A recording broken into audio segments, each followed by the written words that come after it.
down, headphones in, webcam almost on, and I'm live.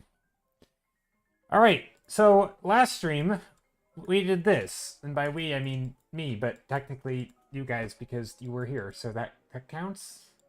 Anyway, we started with, well, no, we didn't start with this. We did thumbnails as normal, and then my glasses are smudgy. No, and then we did from the thumbnails.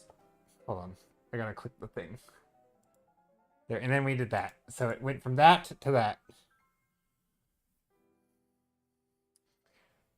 And I kind of like it, although it doesn't read super well, like graphically. Like if you're up close, you can tell what it is because there's like warm and cool contrast, but like the big graphical shapes aren't super clear. I'd kind of like to put the light like behind the character, kind of like over here. Whoa, tablet. Okay, there you go. Like having some light over here or something to kind of like silhouette this character just a bit. We don't need the whole thing silhouetted, but just some light bouncing in to kind of warm that up. So that's kind of what I'm thinking I'm going to do today. And then I'll probably also render some characters. I don't know. I'm not exactly sure what I'm going to do. But I want to keep painting on this because it was fun. And I'm feeling like a chill painting stream today. So, yeah. I don't know how... I'm planning on taking...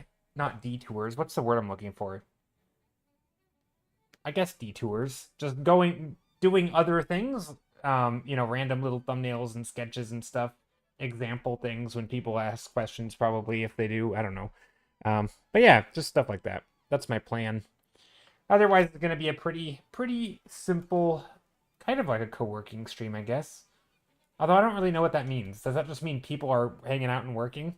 Is that what a co-working stream is? I don't even know. I feel like most art streams are that, though, right? I guess it implies that I'm working, right? And I don't really think of it as that. Anyway, should I find references? Probably. For like light on bouncing around on rocks and stuff. Maybe that's what I'll do real quick. Like a cavern opening, like a cave opening or something. Let me pull up my reference sheet I mean, there's nothing in it yet, but there will be.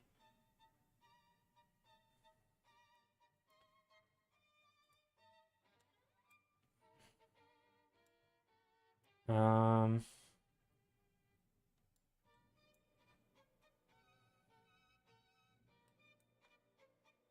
okay, that looks like AI. But I don't know. Let's click the source.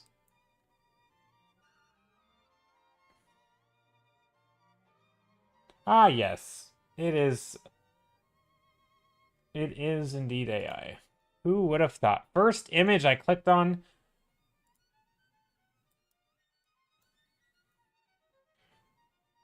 Oh, this is interesting. That feels like it's artificially lit, but it's cool looking. Which is kind of nice because it shows the direct light, right? And then it shows bounce light, which gets much warmer, tends to, right? Because it's losing the intensity so that temperature can actually show through. It's not just white. And so you get these warmer colors, and as it bounces, that the rock will absorb certain wavelengths and reflect others, and then it bounces around, and it makes it very very warm if you have like a warm material and a warm light. So it can get very, very red. I think there's a light coming down in from somewhere. I don't exactly know what's happening here. Also, is this even a real image? I wouldn't even be surprised if it wasn't. But the colors are interesting. And yeah, I don't know. Colors are interesting. Let's see. More images.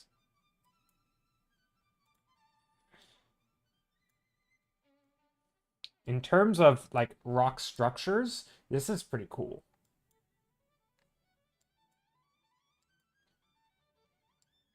you have these just horizontal lines and stuff. It's kind of neat. I don't know if I'm going to do that. Probably won't. But sometimes just looking through images like this can give me some ideas on how I'm going to light a thing. Like this is another example, right? Where you have the light coming in from one side and then obviously, again, artificial lighting, but you still get this very warm light. And I'm thinking I'm going to have some cool light in there. I don't know. I'm going to play around with stuff. This might change quite a bit. And I think also...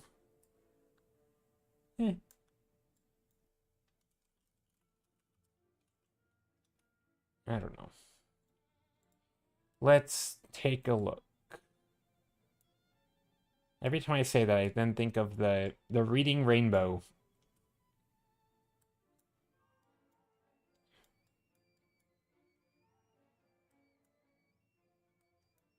But yeah, this isn't super graphical, which I don't love. And so I think that is going to be one of my goals. Yeah, let's do that. Okay, I don't want that reference. That one could stay.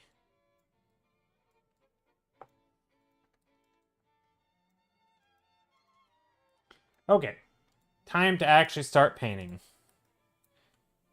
Hope everyone's doing well today.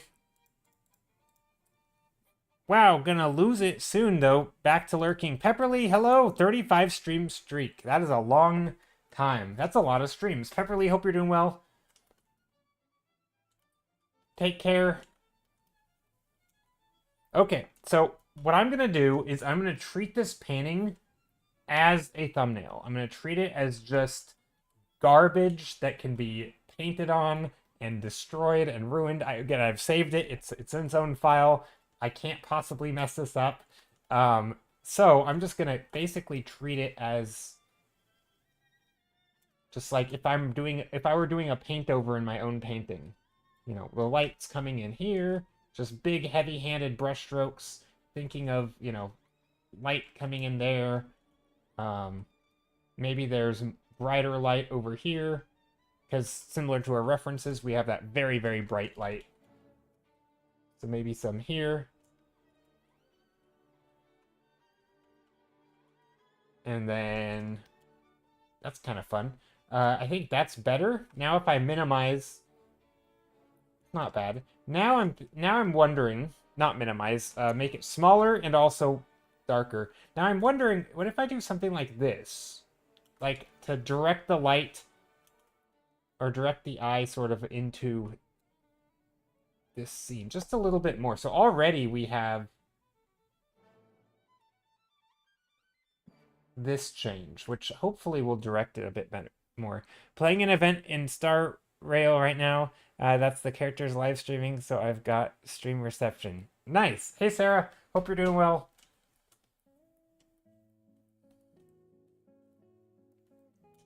Sarah, do you ever have to do what I just described, which is like pretend your painting is less worked on than it is, so that you can actually like take a step back and solve problems before you get ahead of yourself? Because like for some reason, once I've done a certain amount of like painting on it, I go into like fiddly mode where I can't change big things because I think that I'm past, like mentally I think I'm past it, and I'm like so I have to like stop stream, or not, you know, stop doing art and then come back and treat it as if it's like just you know, as if it's something that I just did in the last 5 minutes. Like, okay, I'm allowed to just like paint on top of it. And you know, because like rather than being like, oh, I don't want to mess this up, and so you aren't afraid, you're too afraid to make changes. But anyway, that's the thing I'm trying to teach myself not to do. I'm coming back to something after taking some space to try to approach it like a redline edit, like if I were editing someone else's work. Yeah, that's smart. That's smart. Just going over it and just being like, all right, I'm gonna do a little paint over or a random edit. Yeah, just mark it up.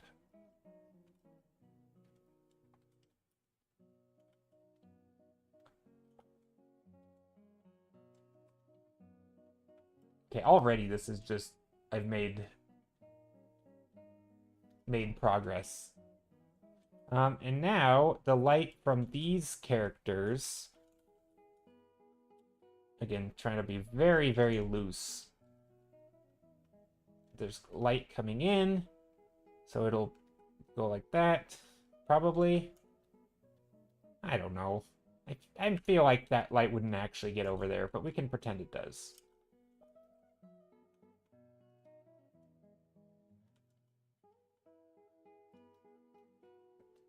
But yeah, good luck in Star Rail. I don't actually know. You said you started playing an event.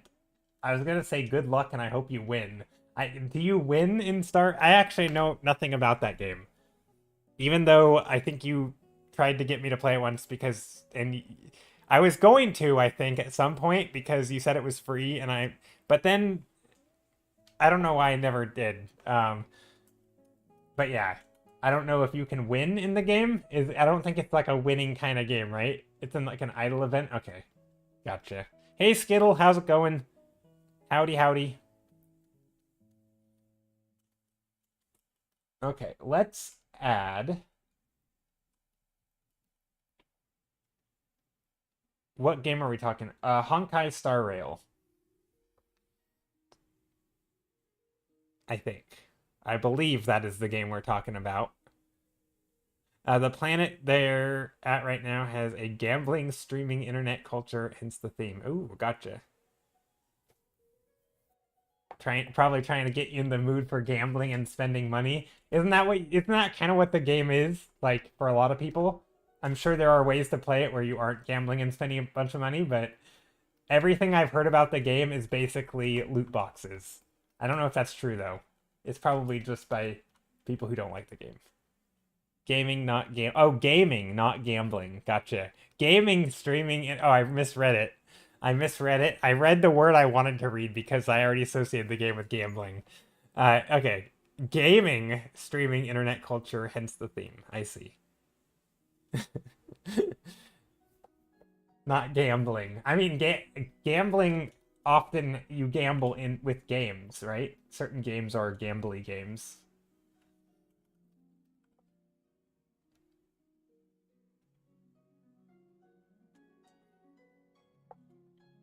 All right, I'm trying to block in the silhouettes here a little bit, just to, I don't know, just get some lighting in there. I like that. It's a gacha game, to be fair, so there is a lot of gambling, I suppose. Yeah, I imagine, but that's the thing, though, right? Like, you can play the game as like a free way of playing, right? But a lot of people, but you can play to win. I don't really get it. I try to avoid games that allow me to pay to win. I don't like those games because I have some level of, like, I don't know if you want to say competitiveness. I think I do, but I don't like defining myself as that. But like, it just doesn't feel like I want to. If there's a game and I want to challenge myself to get good, it feels like when the game is trying to get you to not do that, then it feels like I'm not actually playing the game the way it's meant to be. And that just feels bad. I don't know.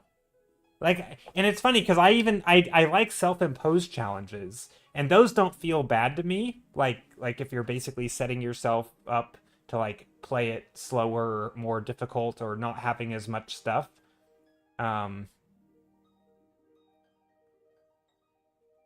But like just the feeling that like the game is in, I don't know, like it's a lot of games I feel like are balanced around people spending money. And so the expected, like, if you play a game, let's say it's a game where you can collect things and decorate your home. I don't know if that's that kind of game.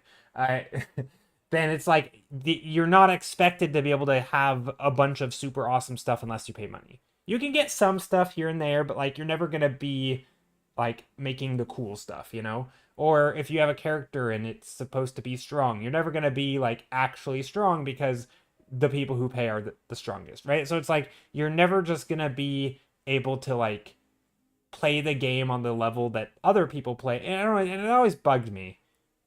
Just that idea. Like I don't know, like I want to say like I want to win games and or like be good at like I don't know, like if I'm going to invest time into a game, especially if it's a lot of time, I don't want to feel like I want to feel like I'm rewarded for the time that I spend, right? And feeling like it's more efficient to just buy my way has always felt bad. Like, why play the game if it's just like oftentimes maybe it's I don't know. Hmm. Yeah, I don't know. I've always just struggled with the idea of like pay to win games and or games with that type of thing. If it has any amount of like buying power or buying progress or anything, it always just bugged me because I never did that. I never had an interest in that. But there's always that like it feels like the game wants you to and it pulls you in that direction. And I don't know. I don't. Yeah. No loot box. No, not loot boxes. Similar system to Genshin. You can pull for characters, but there's a guarantee at a certain point, and you can get a lot of free pulls. So, perfectly fine to be free to play.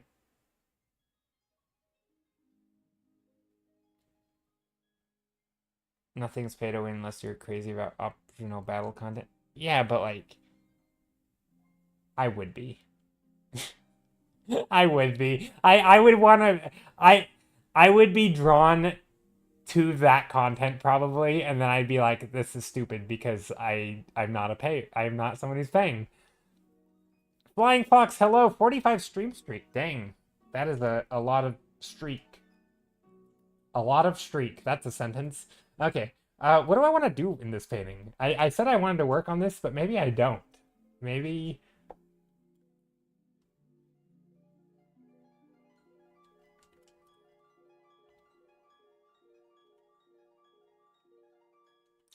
I stay well away from gotcha games these days because their systems mess with me in particular, unfortunately.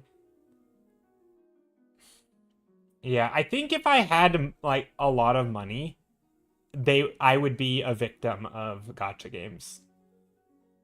Like I kind of have made it like a almost not a personality trait, but like a defining feature of some sort. Like when I play games, I don't spend money on games. Like I will even in a game where you can buy stuff like even like skins or whatever or even like yeah, I just don't spend money in games almost ever. There are exceptions, of course, but generally I don't. Um, Sometimes I'll make like a one-time exception if I really like the game and I want to support the game, then obviously, dropping 20 bucks or something is just like buying the game or 40 bucks or whatever, it doesn't really matter. But it's the thing where it feels like you want to keep unlocking stuff and keep on coming back and yeah, I wouldn't I maybe spent 50 to 70 a year. Yeah, that's not bad. I think if you're treating it like, "Oh, I'm buying a game," although even per year it adds up because then it's like, oh, I've been playing this game for 10 years and now I've spent, 500 to $700 on one game and now when I move games, I can't go back like ooh, I get a bot to ban. A bot, I see it. I where did my tools go?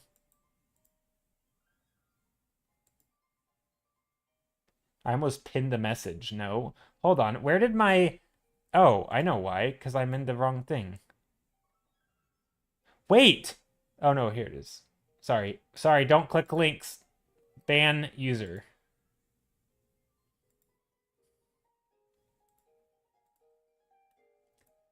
For some reason, Twitch keeps on turning off mod icons for me. Why is it doing that? So I wasn't viewing Twitch through Twitch. Anyway. Oh, hello!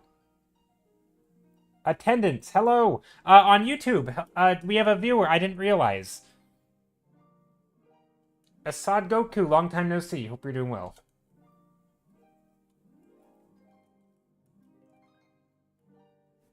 I don't know if you're still here, but if you are, hello. Star Rail is a bit less so, but it's still fairly big. I've only spent like 40 on Star Rail total. Yeah, that's fine. And I don't have any issue with like people spending money on games they want to spend, even on pay to win games. It's just for me, there's something about them that is like inherently turns me off from the game.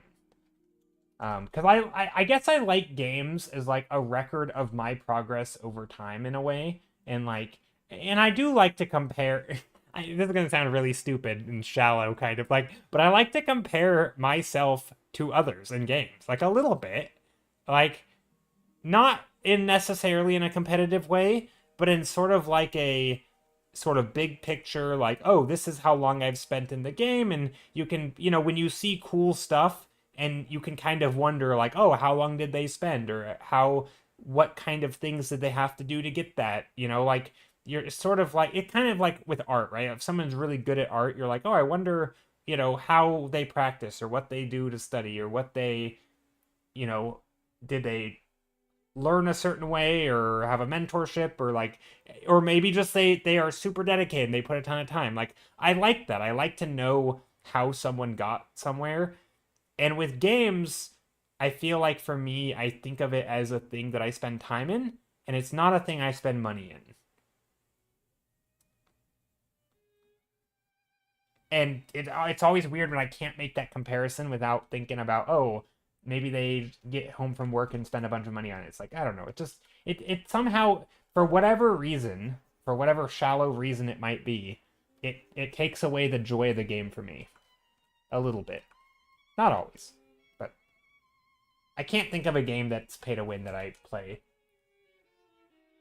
I mean, I guess there are games that are pay to win that I play. Like, I mean, oh. I'm thinking, like, what about, like, hey, Patman, how's it going? I'm thinking, like, Magic the Gathering Arena, which is kind of pay to win, but not really. Kinda. I feel like it's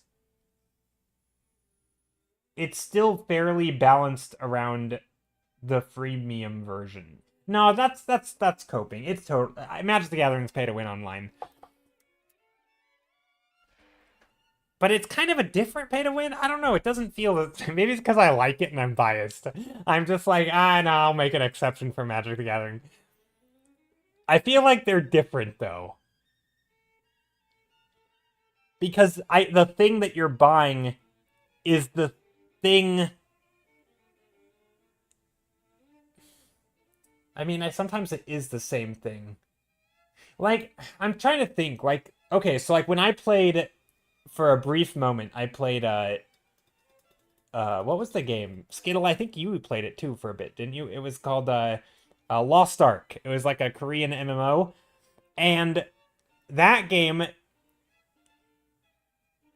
its pay structure, so on the surface, you could make an argument that like nothing in the game was only pay, like you could technically do anything in the game, except you couldn't because it wasn't balanced that way. It would take literally like hundreds of years to get the same level of like points or whatever, because there was a hard cap of like how many point thingies you could earn in a day if you were the free version versus how many you could earn if you were paying.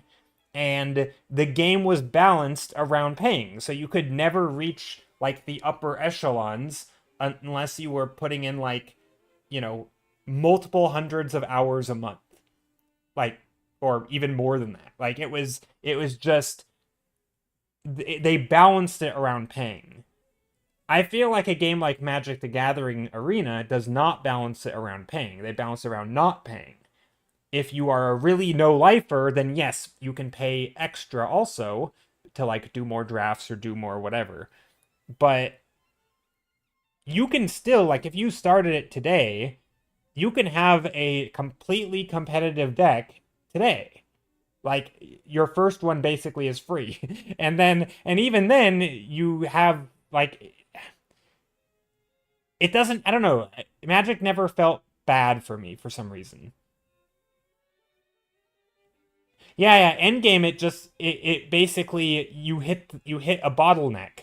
So yeah, Lost Ark was good until the end game, and then it was like, oh, just kidding. You actually turns out you're wasting your time if you're not paying. And to feel like you're wasting your time if you're not paying is just a bad feeling. And then of course some games are like you get literal items that you can't get otherwise without paying, which is just bad design. So yeah, I don't know. I guess it just depends of like on the vibe. Maybe I'm very particular in that. Again, all the things with GI and SR is that Genshin Impact and Star Rail is that the main gameplay, the huge worlds and stories are 100% free to play. Oh, that's good. The hardcore and game content is just for hardcore people, and they can choose to spend time or money if they want to. I just don't care that much because it's just for bragging rights and doesn't affect anything else. Yeah. James Benixi on YouTube. Hello. How to make money this digital art. This is digital art.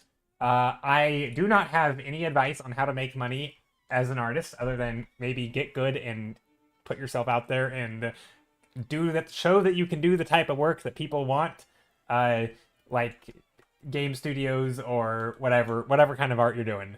If you're doing like children's books, make children's books, make a portfolio. If you're doing design, show designs, show you can do the stuff that people, I don't know, like that's standard run of the mill advice for how to make money with art. I don't know. I don't have good advice for you. I don't have good advice. Uh, but I think when in doubt, trying to be really good is never a bad idea. Like I think trying to get good and learn the skills is probably a safe bet. James Benexi on YouTube says, I do landscape art as you. Oh, nice.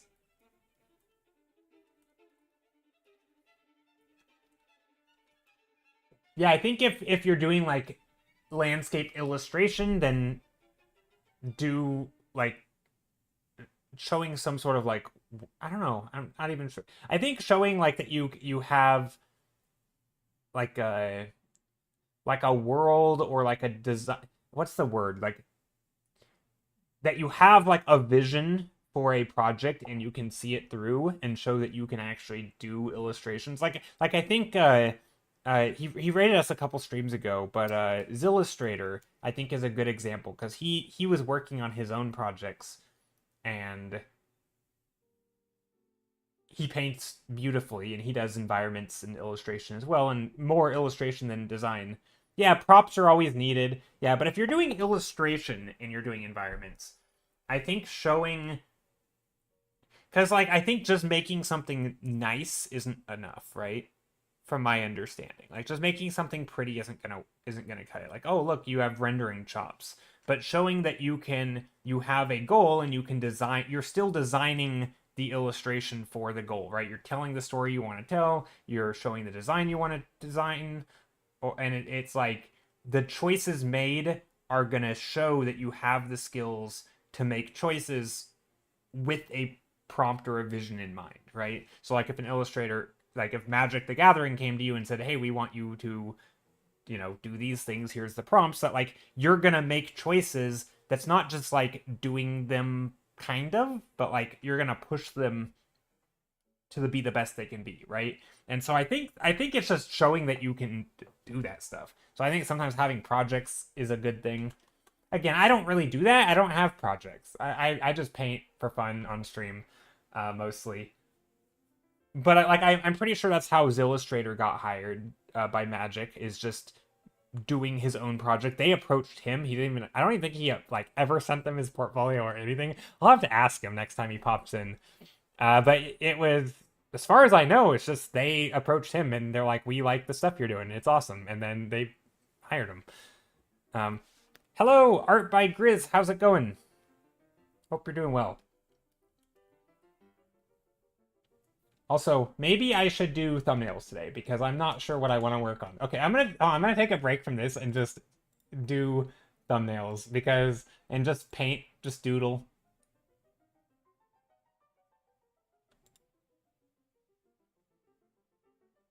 Paint and doodle. Uh Oh, I realize you are seeing my folder nightmare. Hold on, let me change the screen so you're not seeing all my folders.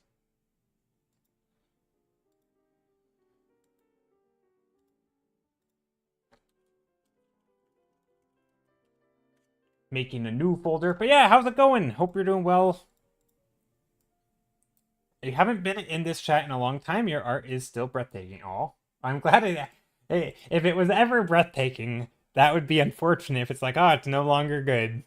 You've gotten worse. That would be sad. But I guess it could happen, right? Technically. Maybe not. I don't know. Anyway, let's do this. Let's make some... I'm just gonna doodle for a bit.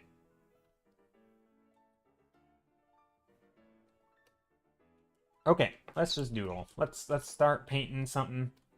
Maybe maybe something similar to this, but maybe I don't know, maybe not. I'm not sure what I'm feeling today.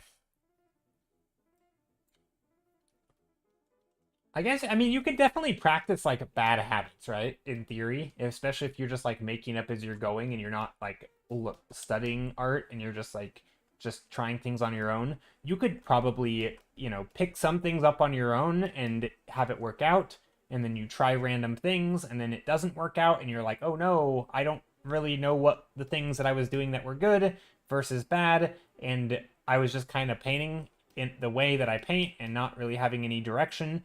And then you could kind of feel like you're getting worse.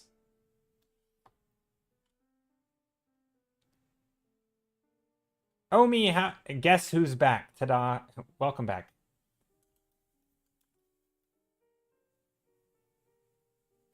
Hope you're doing well.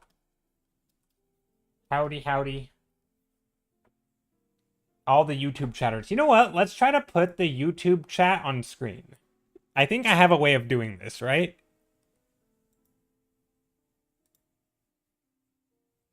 There. Twitch chat is combined. What if I do this? Wait. Can I put it up here? So now as people type, it'll appear on screen. And then it should just vanish. There's not much. Is that annoying? Or like this? Hold on. Maybe like that. No, because that cuts it off. Up here. Test. That'll work. We can just stick it up there. There we go. Now if people are chatting, everyone can tell what's happening, because sometimes it's hard when there's like multiple people. Nope, it's not illegal to affiliate anymore. And also, I'm a rule breaker. No, I'm not. I'm not a rule breaker. But I never really cared too much about it. At least this thing. The main reason I didn't do this is typically if there's like one person. I only like to have chat up if there's actually a lot of people chatting. If there's multiple people, then it actually moves off the screen. I don't like the chat sitting on there. And like if someone wanted to, let's say the stream was really slow and one person pops in and says hello, I don't want their message on screen for the next hour because it's chat slow. That I've never liked that. It's kind of awkward for the people who are the one person chatting. I want the messages to kind of, you know, cycle through. And I think I can have a setting that makes it disappear after a few moments, so it would make it a little better. But yeah, that's probably one of the biggest concerns. It's just like kind of the spotlight of like people feeling called out, or oh, my chat bubble. Yeah, I can make it disappear after a few seconds, and I should do that. I should change that. I don't know. It's not a big deal. I can turn it off or on. It's not something that I really need. You know, I don't think it's making I don't know if it makes my stream better necessarily. Ooh, that's kind of cool. It's a neat shape. That looks good. Glad it's working. But yeah, how have you been?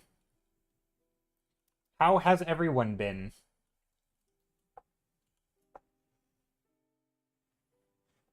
Maybe a little bit of yellow light. But yeah, I hope everybody's been well. My day? Oh, so I was going to get a new kitchen. Last stream I said I was saying that I had to like end stream kind of. Not super early, but I kind of had to go and because I had to like clean my apartment because I was going to get a new kitchen, like a kitchenette type thing. They were going to install a new one. Well, it turns out the apartment manager is bad at communicating.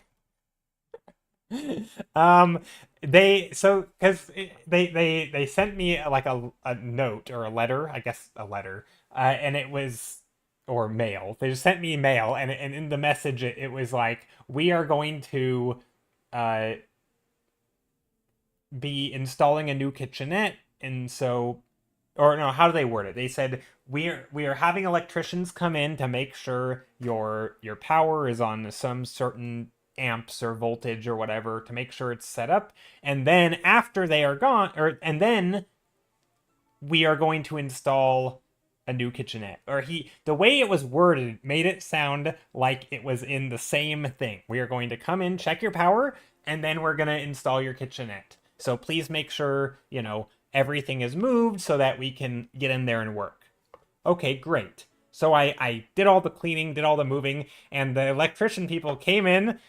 They actually spent like 45 minutes here because they had to install some new stuff, but they didn't actually, there was no getting a new kitchenette thing. So that still is going to happen. That's going to come at some point, but it was not the day that I thought it was coming. So that was disappointing. Um, so yeah, I was lied to. Not really. It was more of it's I don't know, part me misunderstanding. I feel like if I were to have given the exact message to a bunch of different people, about half of them would probably be as confused as I was. Like I don't think it was just a me problem. I think it was a wording problem, but I also kind of understand in hindsight what the message was trying to say.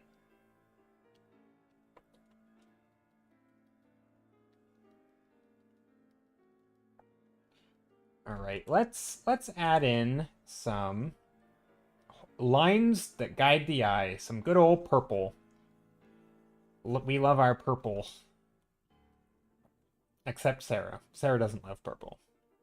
She's a hater.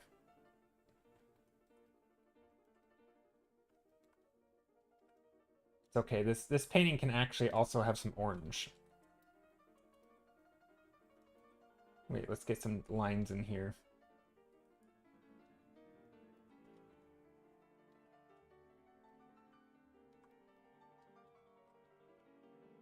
Some lines going the distance, kind of just perspective lines.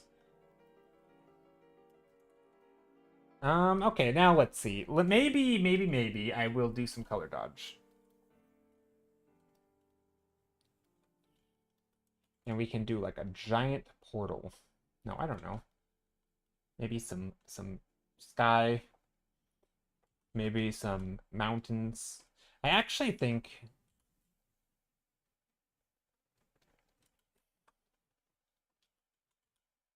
something like that might work. Get some fun shapes.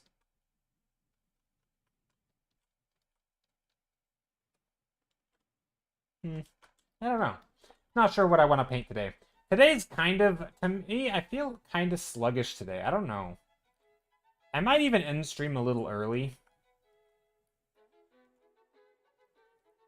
But chances are I will be more in the mood of streaming uh, as stream goes on, because that tends to be how things work for me. I don't know why it's that way, but I feel like once I start a thing, I typically get more in the mood. Let's see. Let's add some, again, maybe some flowers, or it could be a field. It could be anything.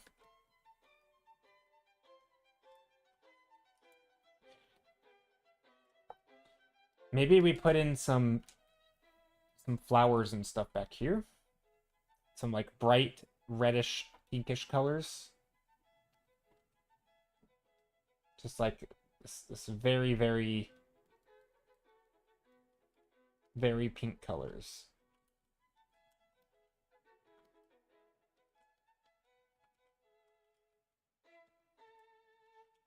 Let's see. And then maybe we have some people. I guess we could have people. We could also have things more. Ooh, I have an idea.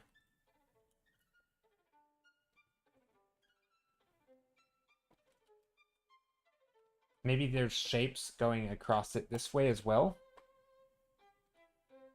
So we have like these tracks. They could be. They don't have to be real tracks, but they could be like not crop circles. Just I don't know, just swooshy, swirling lines, lines that cut across the environment. Sort of give it a bit of a sci-fi look, almost like they're plant. You know, in like sci-fi movies, oftentimes you see like the spaceships with these like, you know, like all the crops and stuff will be planted in like this perfect circles, and these things will be divided up, and they'll have like this looks like a movie reel. But then they'll have like, you know, the farmland will be divided up into these like little plots, and everything's very like sci-fi and futuristic, and looks all like very it has like these, I don't know what you call them, these very like geometric motifs. I feel like you see a lot in sci-fi, like utopia type, like gardens on a space station, and everything's like very orderly. It's, you know, not natural looking at all. Everything is geometric shapes, and anyway, kind of like that, where things are planted in sort of in like spirals or whatever. That's kind of what I'm thinking.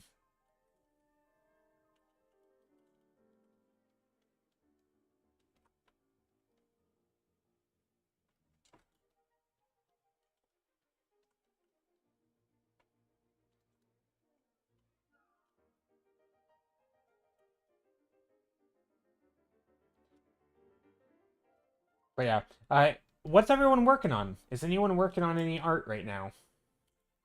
And if so, would you like to share? I encourage anyone and everyone to share.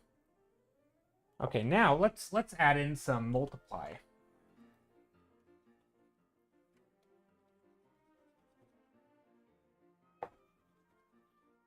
Look at that blue. Sure is blue. Hey yo, Art Quilliam, how's it going? Doodling along at the moment on some random thumbnails. Nice.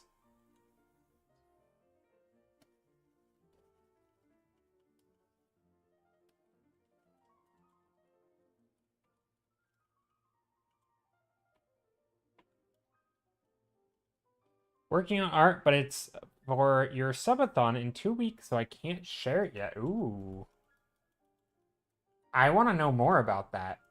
What when you say you're working on art for your subathon, like is it for like giveaway stuff? Or like how does art relate to your subathon? I'm going to assume it's giveaway stuff, but maybe not. I'd love to know more. Obviously, you don't need to share the art, but I'd love to understand, like, how does the art you're making relate to the subathon?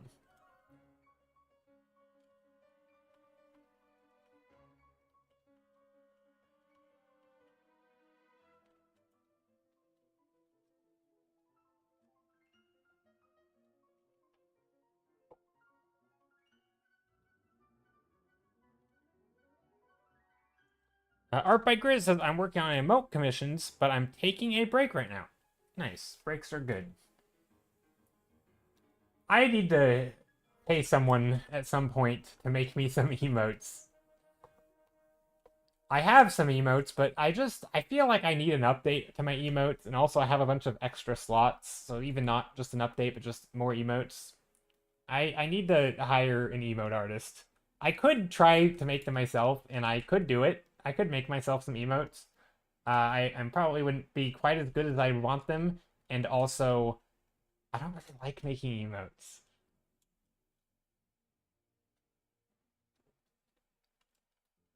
Yeah, not a huge fan of making emotes. Also, what am I doing with this? I'm just making it really dark. Don't know if I like that.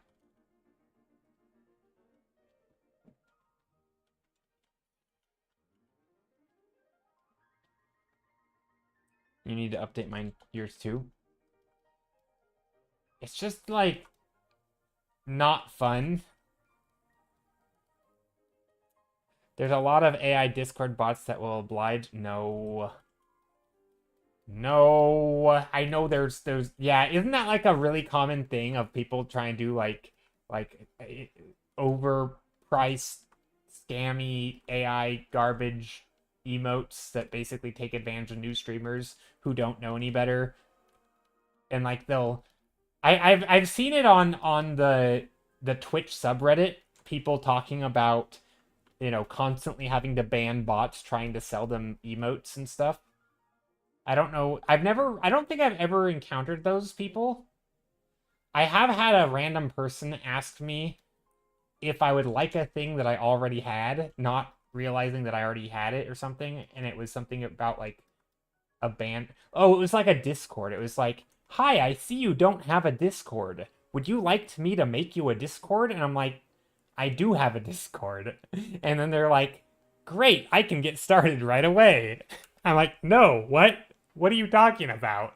You're not listening." And so I banned him because I'm pretty sure it was a bot. Uh, AI emotes now? I mean, probably. Yeah, I think there's a lot of like, so in the non-art side of Twitch, people hate, like, the only interaction people have with artists on Twitch are all the art scammers. So it's not like actual art streamers, but there are people who try to scam, or maybe not even scam. I don't know if that's the right word. Uh, take advantage of unsuspecting new streamers, basically telling them that they need overlays, they need emotes, they need Discord, they need all that stuff if they want to succeed, because they're never going to succeed as a streamer otherwise. And then they try to get them to pay them to help them win, basically, at streaming. And obviously that's not going to make you succeed at streaming, and also they charge them a bunch and low quality garbage that just isn't. Yeah, so basically it's just a thing, and a lot of people don't like when they think of artists on Twitch, that's what they think of if they're not an artist, which is kind of unfortunate. So they give actual artists a bad name.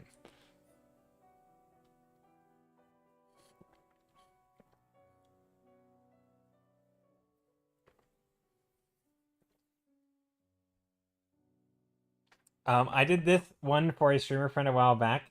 They asked me to make them a worm. They have a regular artist who does all their other work they're really good. Aw, that's cool. Nice.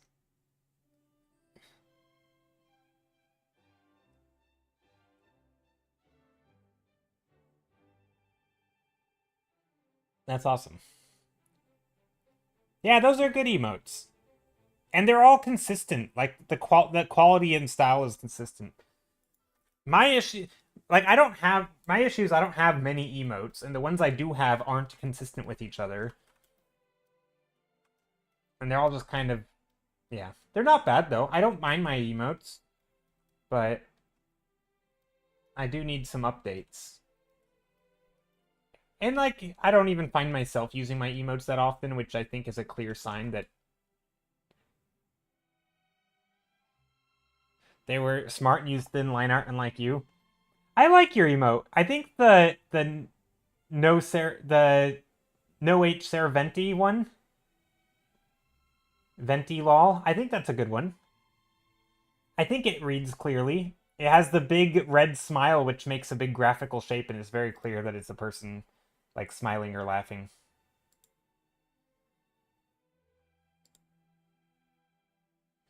Use those. Yeah, I think the heart one is good, obviously, because it's clearly, very clearly, easily readable. It's visible. Yeah, those are all good. Uh,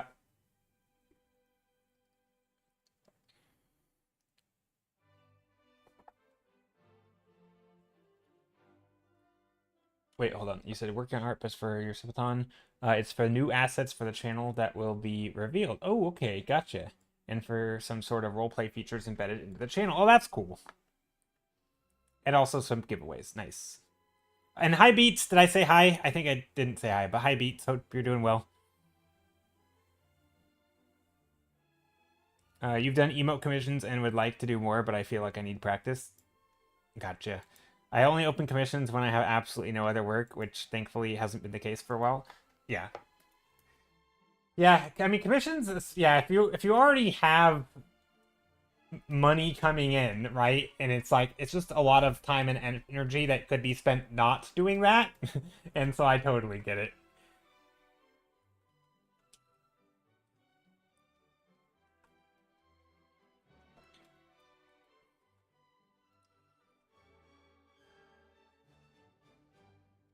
Yeah, I should probably just make them myself if I'm being honest. It's, you know, easy stream content.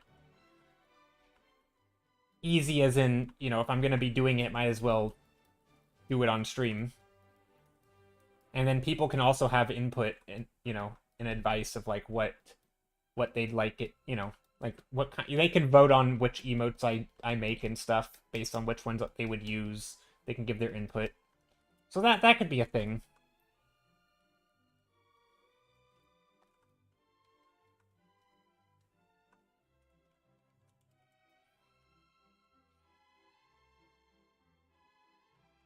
And some trees. Trees and plants. Maybe these whole things are plants.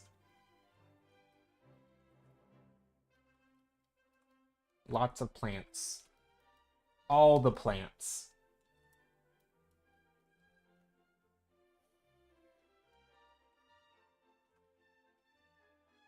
And maybe there's water. Could do waterfalls. I always like waterfalls.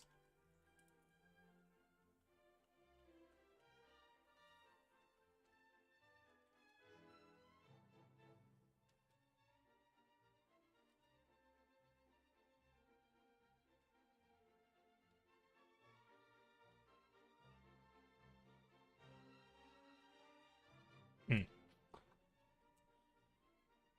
But yeah, I do need new emotes.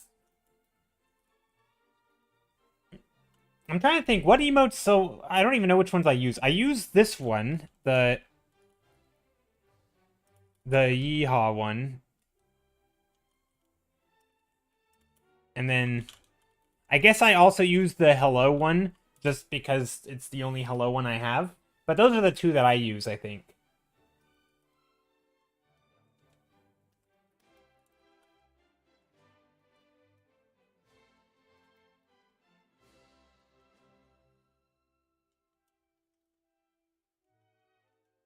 Ooh, what if I do this?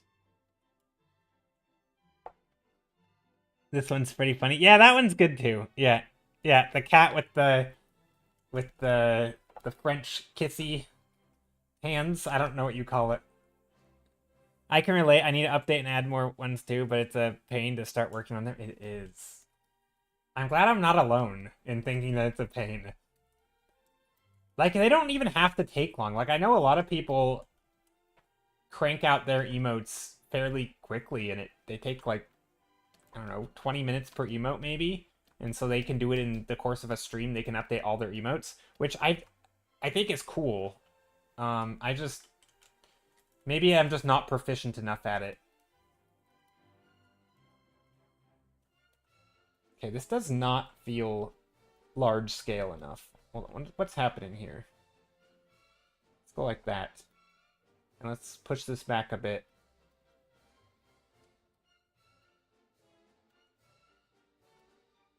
We'll push it back more.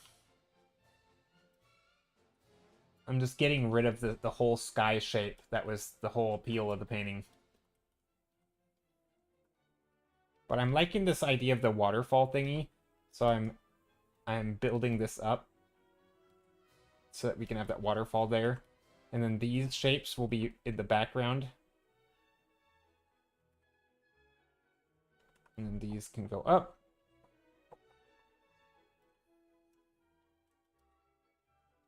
There. And then some more waterfalls here. I like those shapes, kinda. I agree, it's a pain. I do all your own emotes, and I try to plan based on what I think my chat will want to use. Yeah, I try to do the same, but I just never know.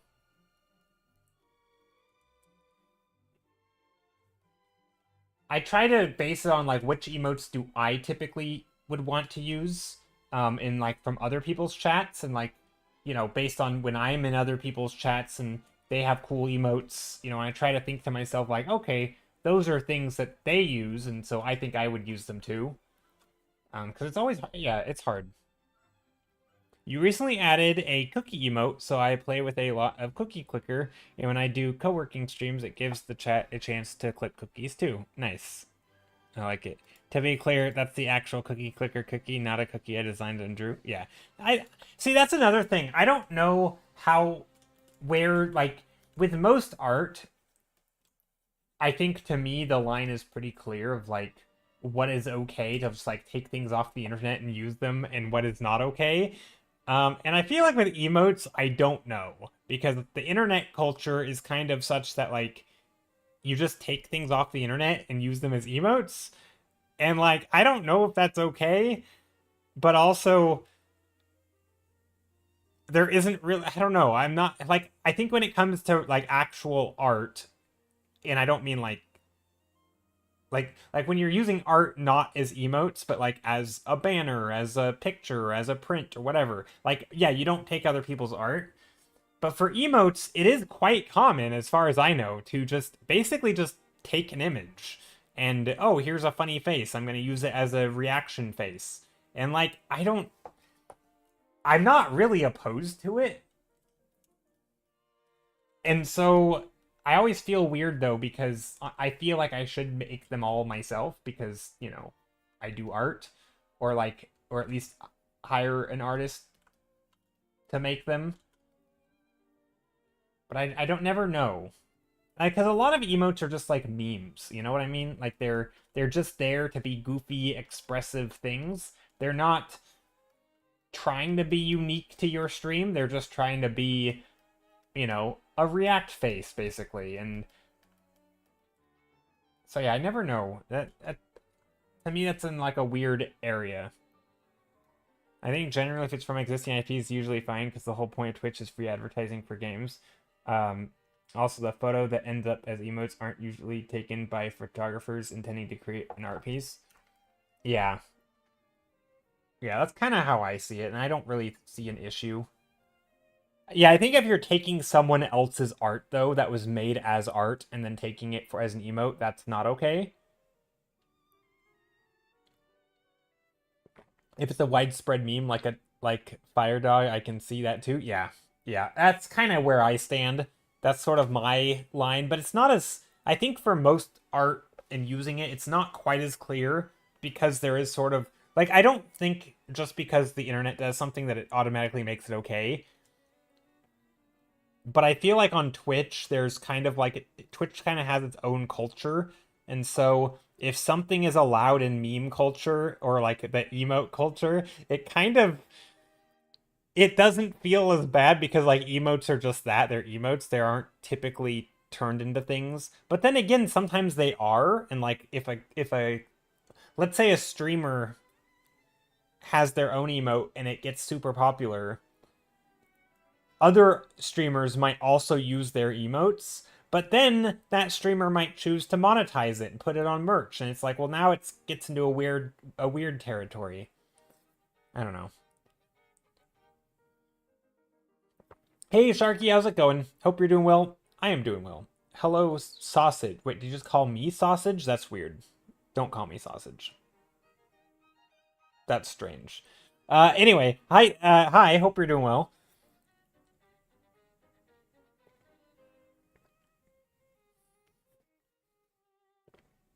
Original interpretation of Fire Dog. Is the Fire Dog the "This is fine" emote? Is that what that is?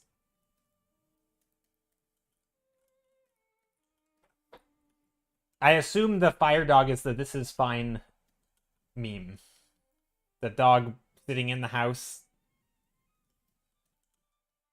That's the only Fire Dog I know of. I didn't know that's what it's called though. Okay, I just know it's the "This is fine" dog. That's okay. Gotcha. That's kind of what I thought you were talking about, but wasn't 100% sure. Until you posted your version, then I'm like, okay, that's what that is.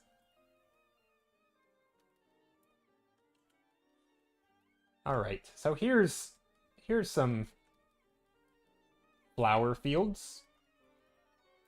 Some big old flowers in the fields. Maybe there's some fun shapes up here.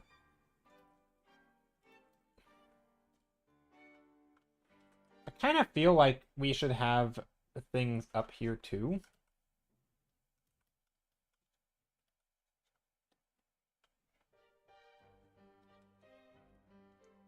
Something like that. Like almost like maybe floating islands perhaps? Or some sort of structure. Hello! How's it going? Kuchuk.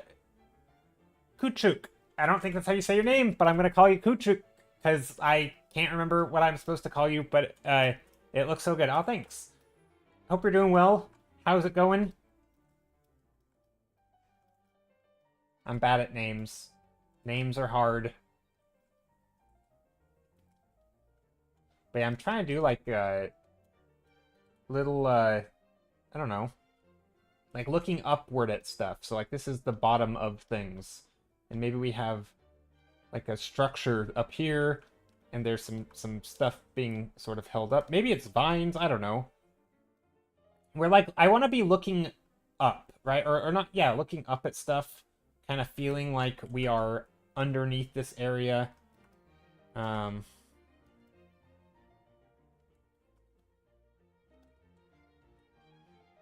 Maybe like that. I'm trying to make it feel a little bit more claustrophobic. Maybe these are vines. Like old vines that kind of go upward. And then maybe there's some back here. And then some lighter ones back here. I think that'll work.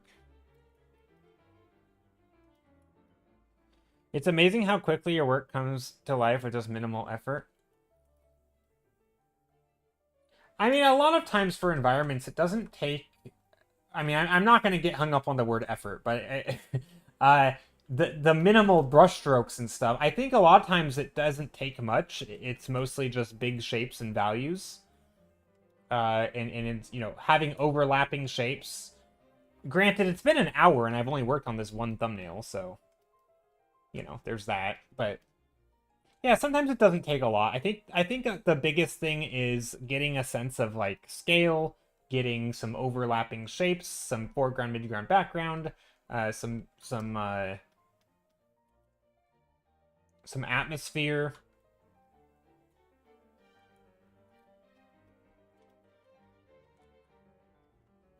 Yeah, I think that'll work. And then this will be... Yeah, and so these tops up here are just kind of some vines.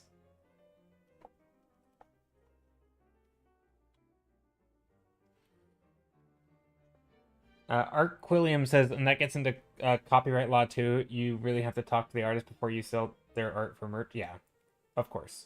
In theory, they should have a share of their profits, or you'll need to buy merchandising rights. Yeah, so typically, yeah, that's the thing. Generally, like if I'm gonna have an emote, I would want to be able to use it in the ways that I want, and so I would try to like discuss that with them first. Not that I would use it, but it's just like if I want to, I want to make sure that I have permission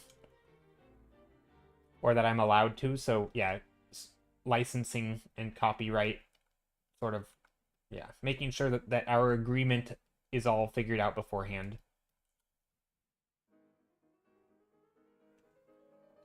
I really Art Quilliam says I really like watching you do this art because I really need to practice composition environments. Well, if you have any questions, feel free to ask. I'm happy to answer anything about how I'm doing stuff. And yeah, is it normal that you can't pronounce my name because it's in Turkish? Oh, yes, that too. The fact it's in Turkish probably is the biggest reason. But even if it wasn't, I probably would still struggle because names are just hard.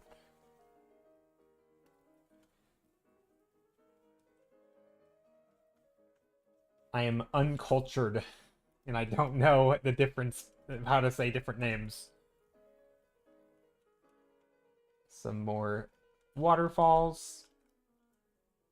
I think that's good. This is pretty solid, I think, for a scene. Okay, let's do another scene. Let's do another scene. And it helps seeing the process. Yeah, I can see that. I think seeing the process definitely helps. I don't know what I want to paint for the second one, so I'm just going to start putting in some colors, some light, some dark.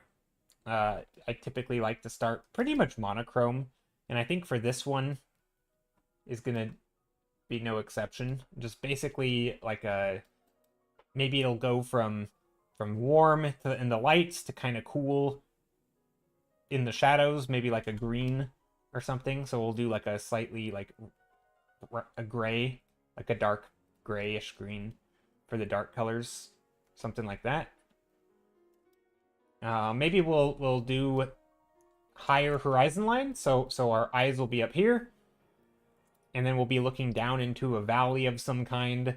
And I'm deciding compositionally I want to be looking down into a valley because I've made our eye line so high, and I want to play around in this area, and so I don't want a bunch of stuff like breaking that silhouette, that line, because then that feels like we're still looking up here, and I don't want to look up there. So I'm going to try to keep our eyes down here, and so I want to have our focal point down there. So I'm thinking like some sort of valley.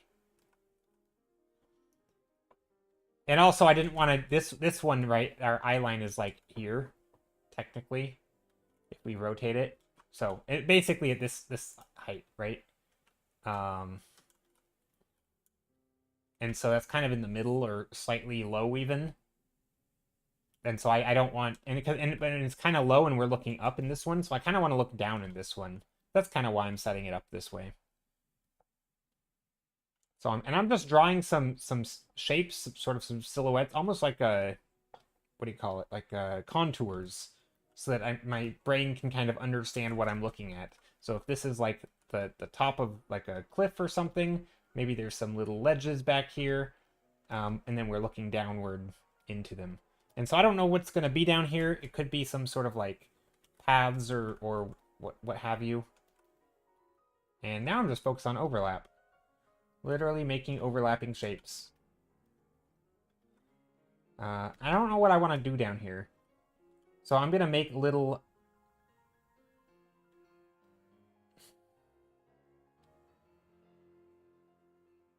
shapes just in perspective, maybe.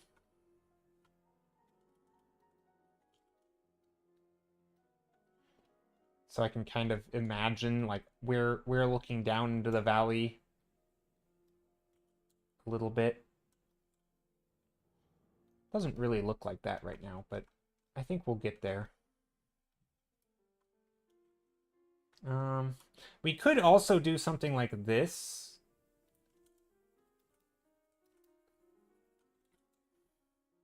Where we're like looking over this ledge. I don't know if that's a good way of doing it. It's not bad.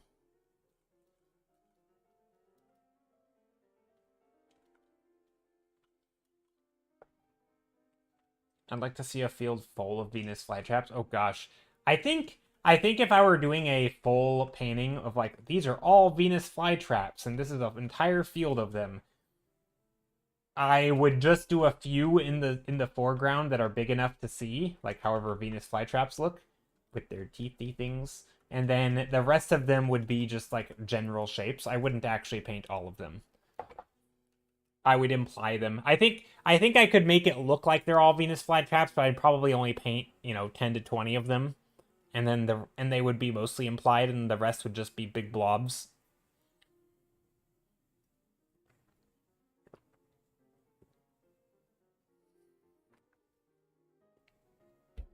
I think fields are really cool in the sense for painting, just because I think they teach you a lot about implying detail and sort of thinking about what you actually look at. Maybe there's a shape in the middle. I'm not really sure what I want to do here. I gotta trust the process. I mean, in this case, the process right now is exploration. So I'm not really, I don't really trust that part of the process. Like, I do trust that I can eventually, I'll settle on something, but I'm not sure when. I'm just kind of playing around right now. I kind of like, okay, here's what I'm going to do. I'm going to add some bands at the top. And they're going to be in light.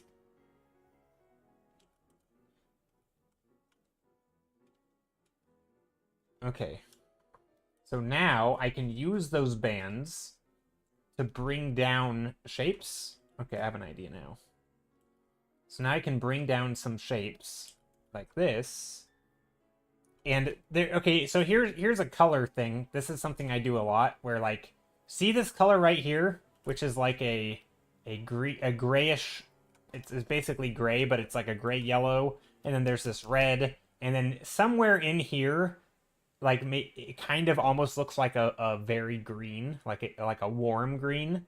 So I'm gonna make it a warm green. I'm going to up the warmth. I'm just going to literally pick the color that my brain is kind of trying to see. It's not actually there, right? This one is not a green, but right next to it is the green, and they almost look the same, right? My brain kind of saw this color, and so I'm picking the color I kind of saw, even though it doesn't really exist there.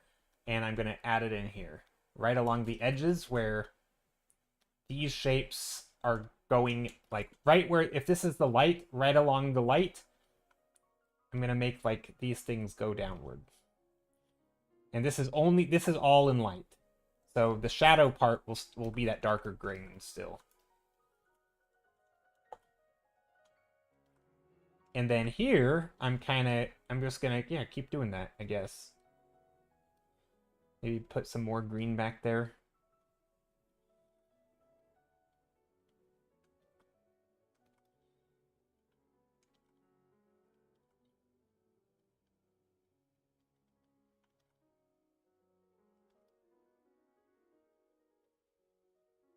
And add some atmosphere.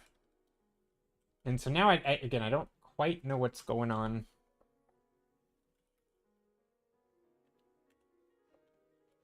On the rest of the painting. I'm kind of just working from the top to bottom.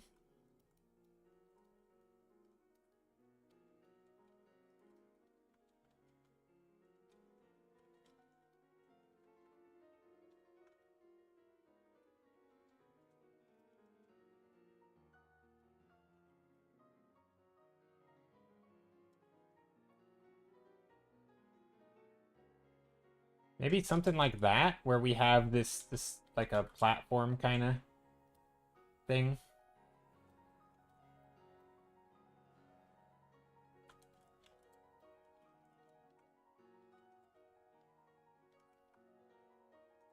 Wait, maybe if that's the case, so this is gonna need to be pushed back a bit.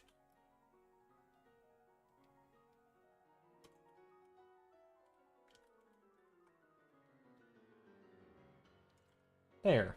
We have like a bit of a rocky structure.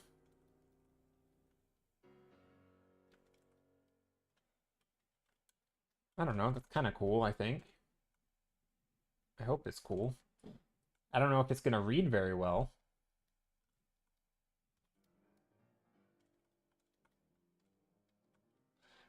But now, I'm actually kind of thinking, what if I move this off center, and then there's some caverns back here as well, like down there. So now I am going to duplicate the whole thing so that I can move these around better. Whoops. What am I doing?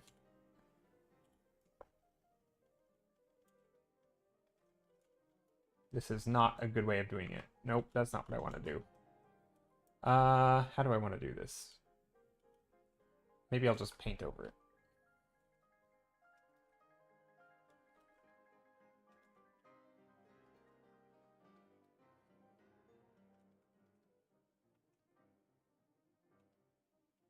So I'm trying to think like, okay, so maybe we have some shapes back here. Actually, maybe this shape goes underneath.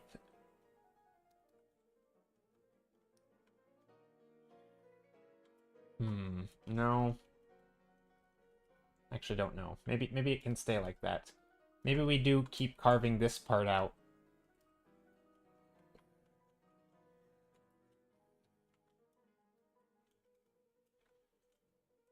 I'm trying to think how do I want the geometry in here to work. I feel like I'm getting cramped. Like all this stuff doesn't.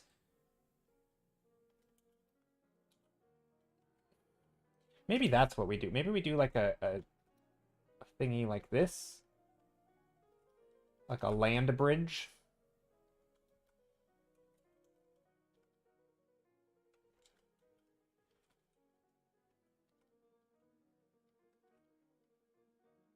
Maybe? Maybe it's a broken land bridge.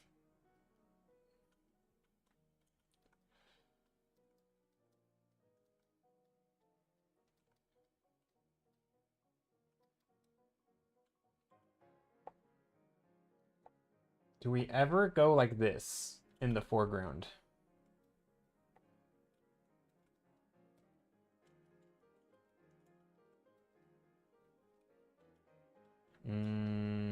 No. I don't think we do that.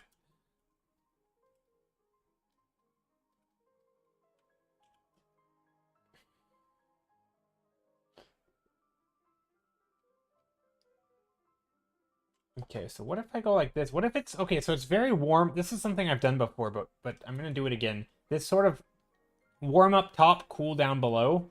So what if we take like the cool greens and put really, really cool greens down below? Is it true they're making a new film about Gollum? That would be cool. I don't know. Probably. Sounds like something they would do. Monetizing Lord of the Rings? Definitely sounds like they would. Sounds plausible anyway.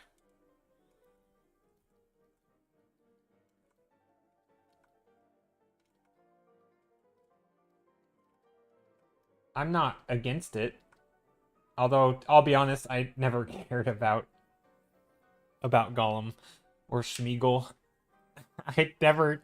I'm sure there's cool and interesting story you could do there. Um, yeah, I'm sure there's lots of cool story.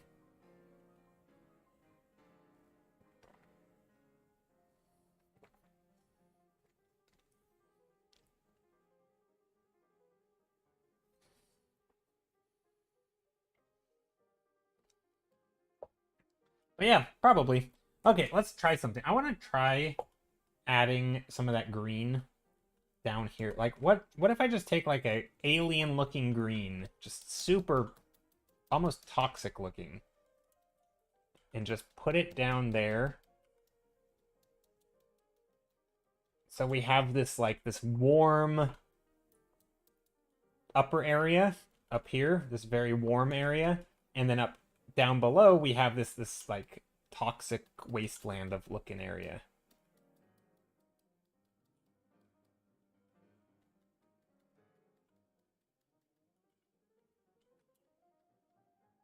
That's kind of fun. So this painting, okay, I have an idea now. So I'm going to again merge everything, and I'm going to shift this whole painting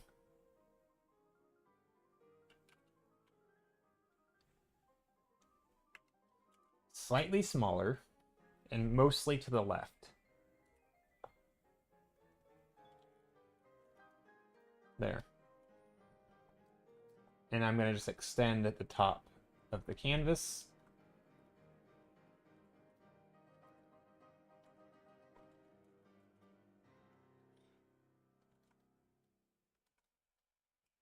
And this will be like these rocks up here.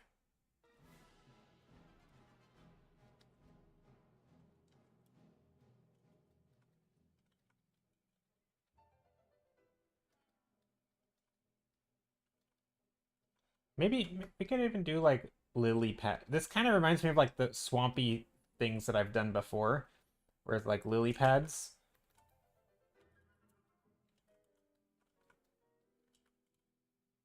I don't know. They don't have to be lily pads, but just little stuff in here, little shapes, little islands down there. You can almost like a little biome, all in and of itself, just chilling down here. There's probably little different types of plants and critters and all the things hanging out. All the stuff. Monsters. Swamp monsters.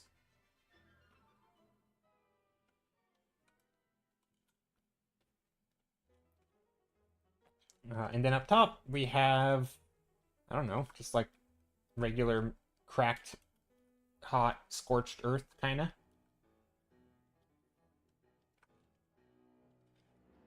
I mean, we had to have some plants, so maybe we... Maybe we add some of that red back up there. Hello, y'all! Hey, how's it going, Druff? Hope you're doing well.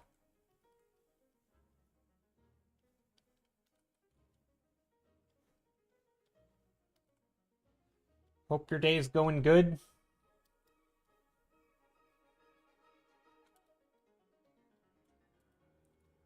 Okay, I think I like this. This is fun. It definitely has swampy vibes, but it has this like hot, desolate earth up top. I don't know, kind of fun. I'm not a huge fan of the shapes. What if there was a hole in that? A chalice. This definitely reminds me of a chalice. Or a cup. Just a cup. A big cup. I don't know why. Doesn't that look like a cup? Do you play role-playing games like Warhammer or D&D? I do not. I used to play Warhammer 40k back in the day, but I don't play that anymore. And I do play Dungeons and Dragons. Yeah, I do play D&D. Not a lot. I've only played one, like, currently in it, but the first and only campaign that I've ever played. So I haven't played like a lot with lots of different people. It's always just been one group of people. So, but I have played. Yeah, I've played D&D.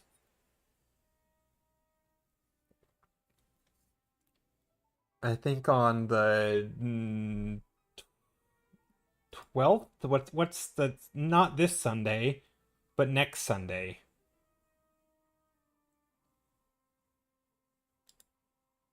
So like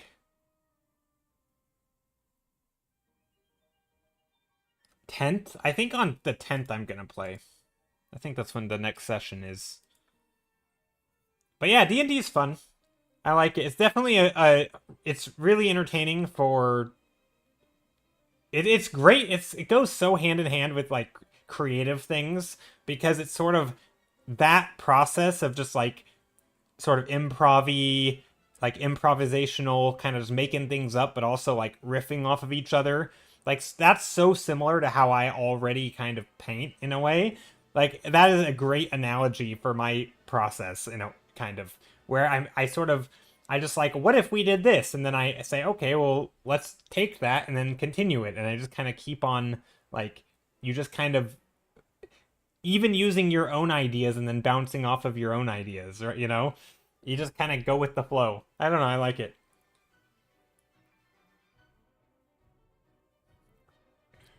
Kutchuk says, take care and have a nice stream. Thank you. You have a good day. Thanks for popping in. As you like painting fantasy landscapes, do you sometimes paint characters like dwarves or orcs in your scenes? I have a scene. Yeah, I do.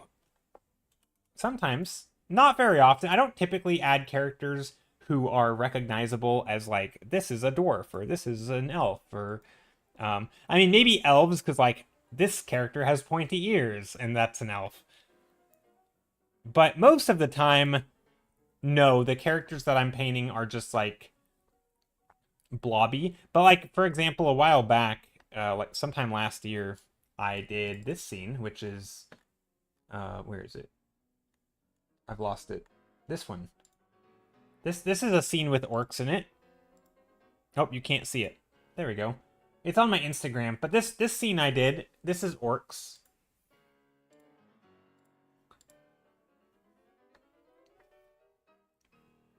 I mean, they're statues of orcs, but they're still technically counts. I think that counts as video or yeah, I think that counts as orcs. And then there's times where, for example, here, let me do this.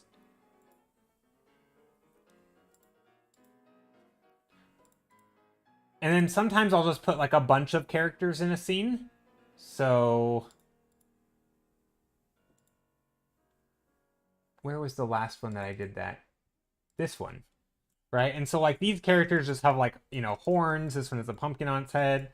These aren't by any means, these could be dwarves or some sort of gnomes or weird other foresty creatures. Like it's like these are like nondescript fantasy creatures. Like what is this dude?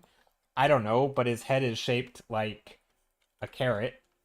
Like what is this? I don't know what this shape of his head is, but this is definitely not human.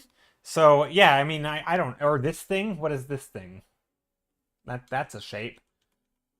So yeah, I mean, I sometimes paint fantasy creatures in my scenes, but they're typically blobby. They're not well defined, and they're just not like central to the story. They're just like set dressing. There's like, oh look, there's a crowd of people, and some of these people are. My mate Lewis has a head that shape. uh, it's a good head shape. Lewis has got a good head on his shoulders. Uh, yeah, no, but it's definitely I like these sort of unusual character shapes and silhouettes. I think it's fun. It definitely adds life to the scene, and yeah, it's good.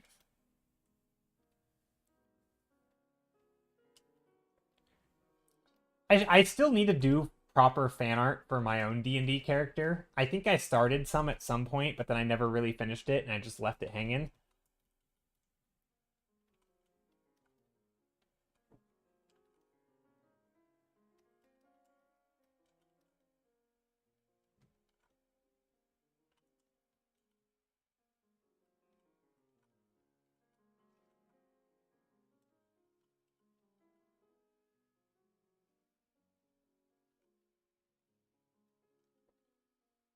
But yeah, maybe someday I'll do proper,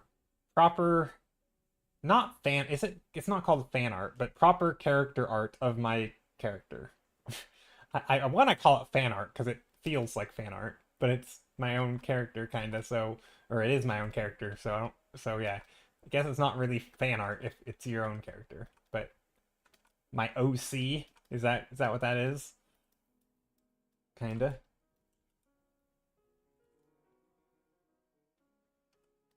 Yeah, this is a weird environment. Don't know what's going on there. Anyway, let's do another one. Let's paint another scene real quick. Maybe this one, these are very horizontal. Maybe we do one that's very, I guess this is kind of vertical. Um, Maybe we do another one that's very vertical. Maybe we take a bright red.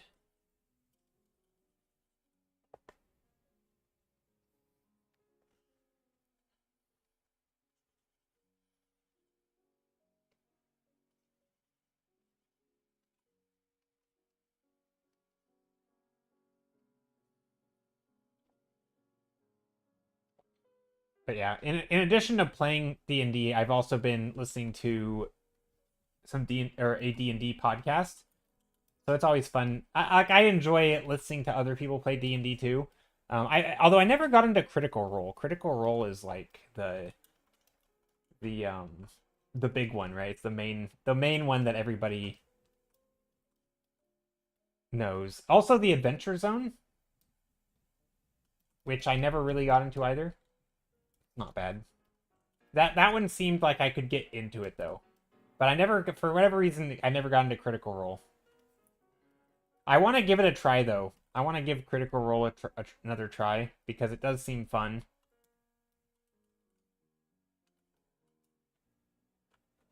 Hmm.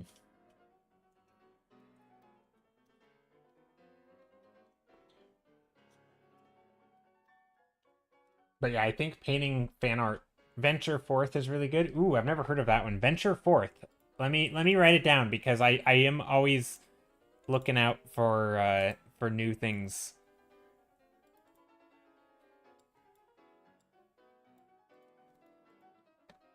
Venture Forth.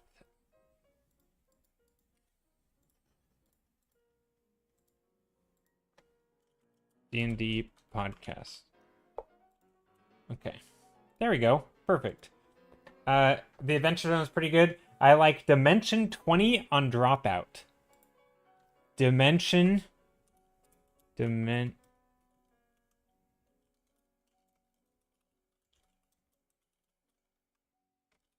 Okay. Wrote that down as well. An acquaintance of mine, Vaughn, created the latest D&D logo, which is awesome. Oh, like the official D&D logo? That's cool. That's really neat. That'd be a pretty cool. Yeah, that'd be very cool. The latest D&D logo. So like, yeah, that's awesome. I honestly don't know. I didn't know D&D has its official logo. It makes sense. Yeah, like the D&D, like the player book and thing, which is massive, has so much good art in it. Like there's so much good art for D&D,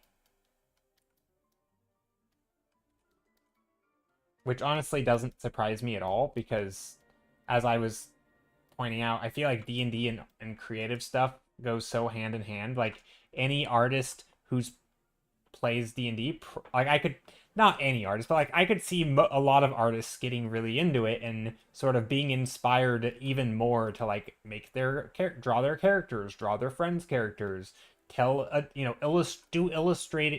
illustrate the entire story, right? I know a lot of books start this way where you are in a campaign with your friends and shenanigans happen and then you end up writing it. Somebody will type it up essentially and tell it like a story and it just turns into a book.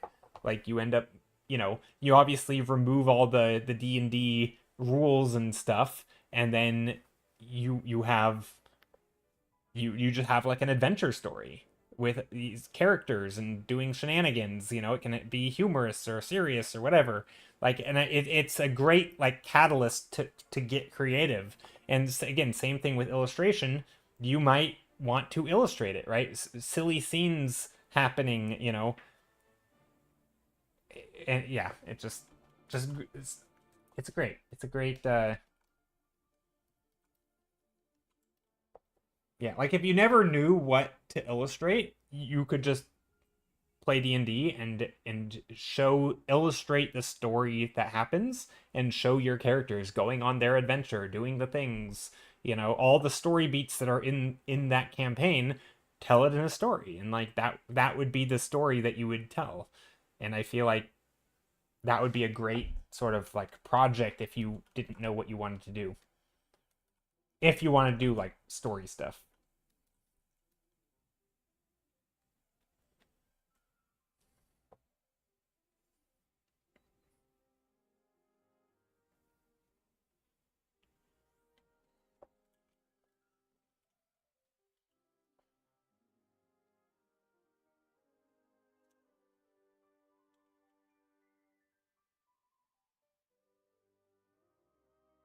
You make it sound easy. I'm not saying the illustration is easy, but I'm saying the like get being inspired is the easy part, I think. Having the motivation though to actually carry through the project, that's not easy. I mean, I'm not doing it. No, it's not the imagining, it's the like that's the thing though. You don't have to imagine it. When you're playing D&D, you have an entire group of people all working together to, like, you already know what happens because you've played it. You know the characters. You may not know everything about them. Yes, there's still going to be design and storytelling that you have to figure out how to do, right? They're still going to, like, that's what illustrators do, is you, even if you have the story in front of you, you don't have all the visuals. And yeah, you have to figure out how to illustrate the story.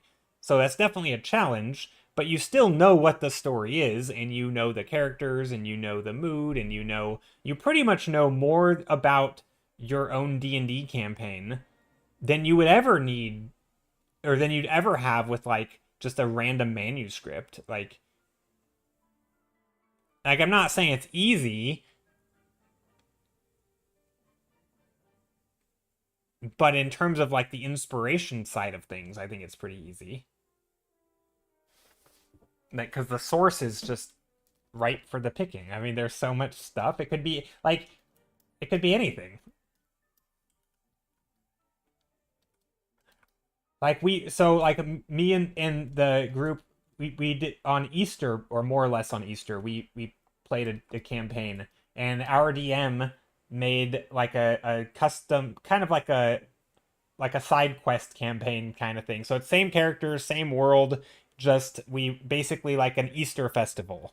So I think she just took like a festival campaign that was like already made online, that was for like a trick or treating or something to do with like Harvest Festival, but she just kind of turned it into an Easter festival, and then we're playing that, and the stuff that we do, like the shenanigans we get up to during this Easter festival thing, that could, every single thing could be like a chapter or a page in a storybook of like our characters are going and we're helping people or doing things or finding stuff, and then we're also competing in games and just again getting up to hijinks and stuff. And I don't know, like I it's there's so many options of scenes and things you could illustrate that like you would never run out.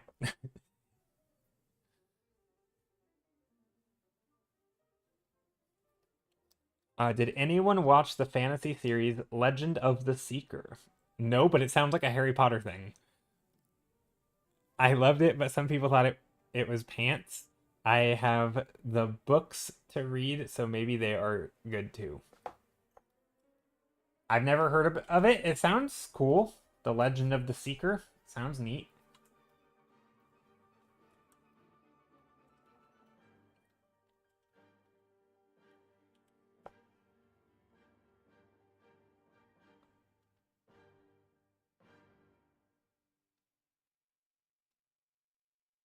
Yeah, no, I haven't never watched it. I haven't been watching a lot of stuff lately. I mostly just been playing video games when I'm not doing art and other stuff. Probably too much video games, to be honest. Let's make a big old tree here. Maybe not a big tree, maybe a small tree.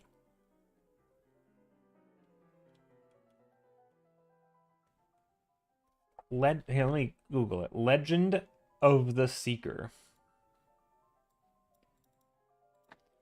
Legend of the Seeker.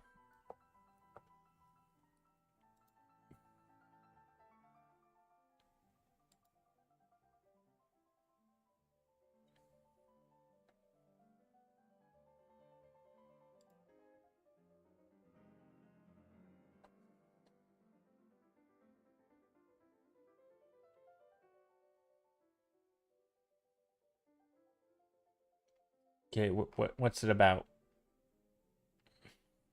After the mysterious murder of his father, a son's search for answers begins a momentous fight against tyranny. Okay, well, it doesn't say anything. I mean, it looks cool. Visually, it looks very fantasy. It also looks kind of cheesy, but it could be good. I don't mind cheesiness in my shows, especially I think fantasy can get away with cheesiness quite well. Kind of like the Princess Bride kind of cheesy, right? Like where it's like it looks like they're not taking themselves seriously, and like that's kind of the whole point. And I feel like that's fun. I don't know if that's what how that show is, but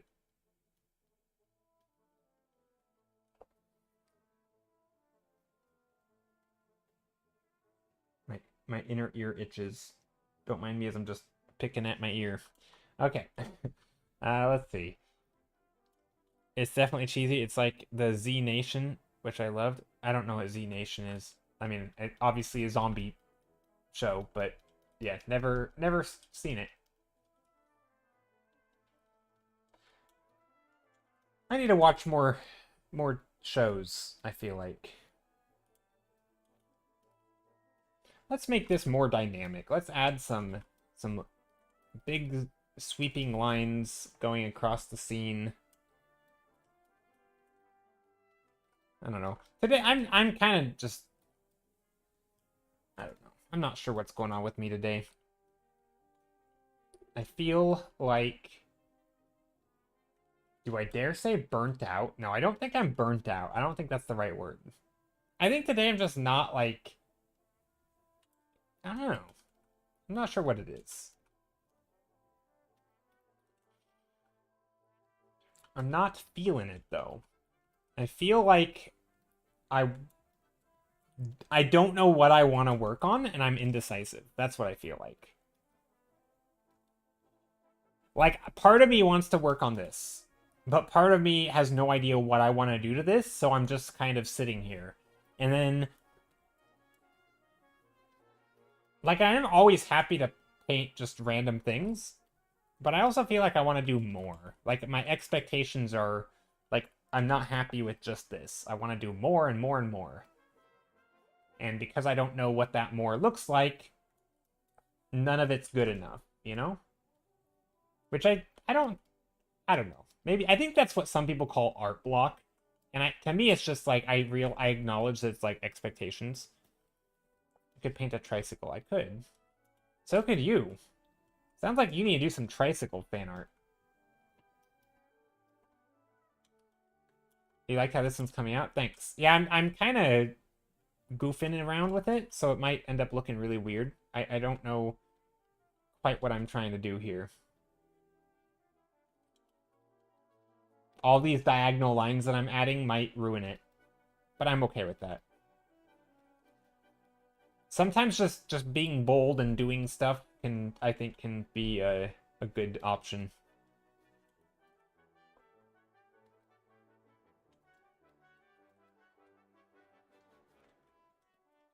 I like weird, you know.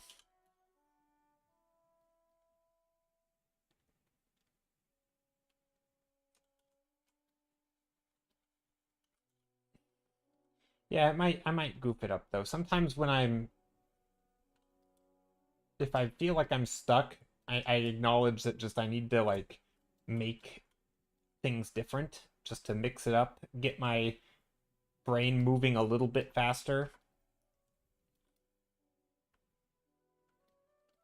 rather than like stuck in the same patterns of thinking. I need to like break out of that.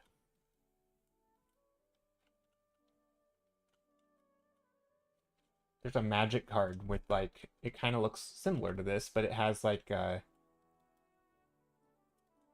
balls of fire falling down to the earth. All these streaks here, almost like it's raining fire. I don't know if I want this to be raining fire, but it could be like that.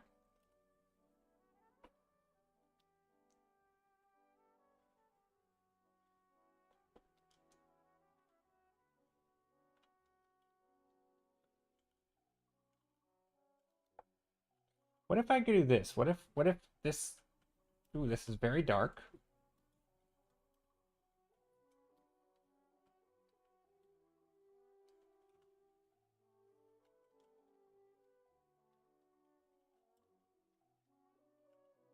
I mean, that's definitely a graphical thing, right? Very graphic. Very graphical, I guess. Graphic implies it's like grotesque, right? like a graphic murder. It's not this. This is graphical. It has shapes that are very clearly defined.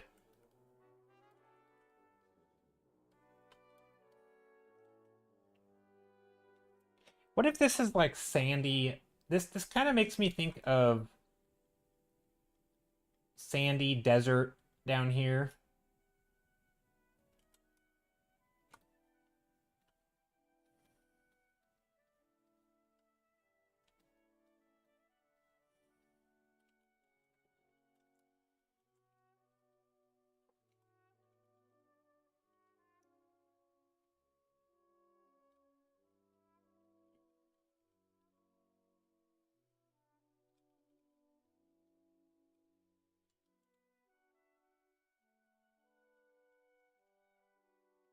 Maybe like that.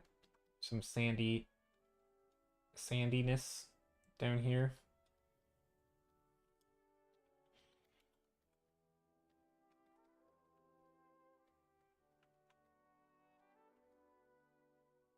Adding some purple in here. Like the sand, you know how sand like fills all the gaps and the crevices? That's kind of what I'm trying to do here, where the sand is sort of will have it'll be like pushed up against the side here, and there'll be like little areas where it's like it's gone against the rocks because the wind has blown it into the crevices, and so there's these little areas here, and then this will be the rock, right? And so you'll have the sand just kind of blown up against everything. And I like that. I've always liked that look.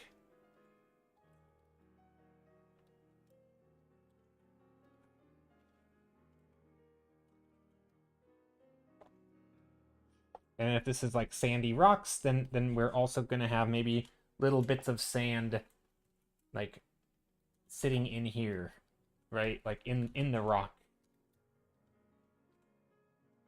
Or on top of it, in the little nooks and crannies.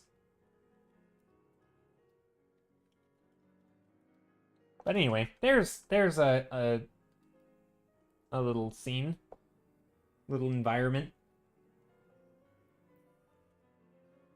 Got some tree. We could also maybe go a little bit different color for this. I don't think we want to go green. Maybe a little bit? Actually, maybe we do go green.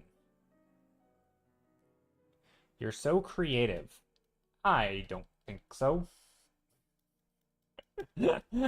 I don't think. What do you mean? What about this is creative? I mean, I'm creating. I'm not denying that I'm creating. I don't think the so creative makes it sound like I'm doing something special beyond like sequential. I don't know how to word it, but to me it seems like it's not. I'm not trying to downplay it. And thank you for the compliment. But that's the thing though, I don't have the idea until I do it. Like it's not like I had the idea when I started this painting. I had no idea what it was going to be, right? Sometimes it's just like, so for example, let's say I'm painting on this, right?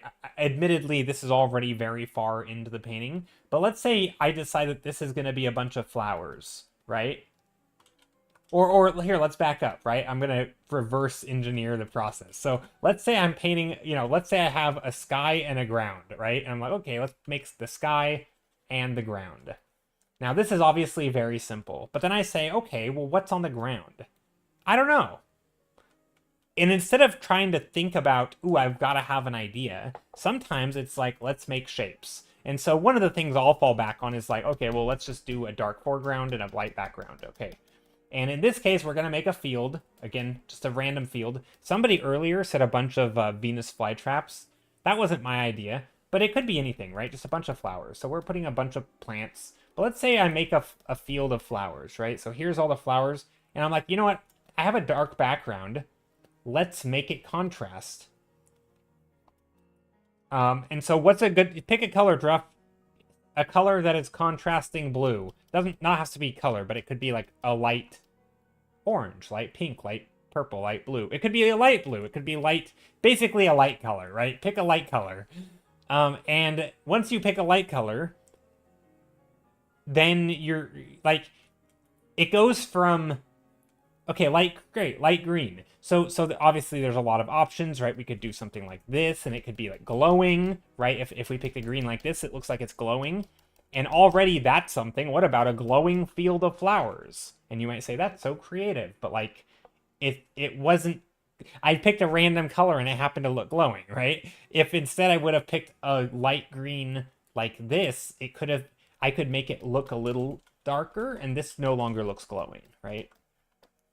Because even a light green in the shade is going to be not, it might be lighter than the dark blue, but it's not going to be like a glowing, right? Because it's not going to look like a light source. So like we have options, right? And maybe we don't want to go with the glowing one because that's not what you meant, right? So we're making green in here, light green flowers or plants. Maybe we want to add variety, right? And so, because real plants have variety. Again, is this creative? I'm just saying real plants have variety. That's not an idea. So I'm just saying let's add variety, right? I think the difference between what I'm doing and what, if you were to try this, minus the, not talking about the art skills, but just the idea, I think a big difference between what I'm doing is that there is some part of me, and again, it's hard to pinpoint exactly, but there's some part of me that doesn't care if it's a stupid idea, because it's not actually an idea yet, right? I'm not there. I don't know what this idea is, right? We haven't figured it out yet. So even if I say, what if this plant, what if some of these plants are green, and what if some of them are glowing, right? Maybe some are glowing and some aren't glowing. And then I think, okay, well, why might some not be glowing and why are some glowing, right? And then I start thinking about things that, this is where the ideas, this is an idea, but like, there's that scene in I think Princess Mononoke with the deer walking on it's like the spirit deer thingy, walking on the plants, and everywhere it steps, like blooms. So like everywhere it walks is like giving life to the earth. So like what if we did that, and what if we made a path, and everywhere you walk on the path, the lights light up, right? Or like in Avatar, Blue People Avatar, right? They touch the plants and they light up, I think. Isn't that a thing? I don't know. So we could do something like that, right? It's not, again, not really my idea, just sort of a thing. Or maybe it's random. Maybe we just do some plants random. Maybe we create a random arbitrary rule that is,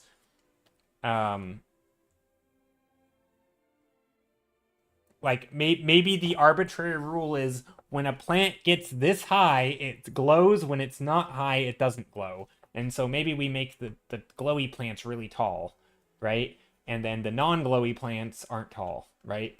Because we made a rule. Again, is that a cool idea? Not really. We've set things in motion, and then we problem solve how it might look, right? How do you approach illustrating then? Similarly, except you have more givens. So like a lot of times when I'm starting like on stream like this, right? The given is I want to paint something blue, and so there isn't a lot of constraint. But having constraint, kind of like if you were to illustrate your D&D campaign, right? Yes, you know a lot more about it, but you still might, I mean, it kind of depends, right? Sometimes you don't have much option, the options are a lot less, but you can still do things like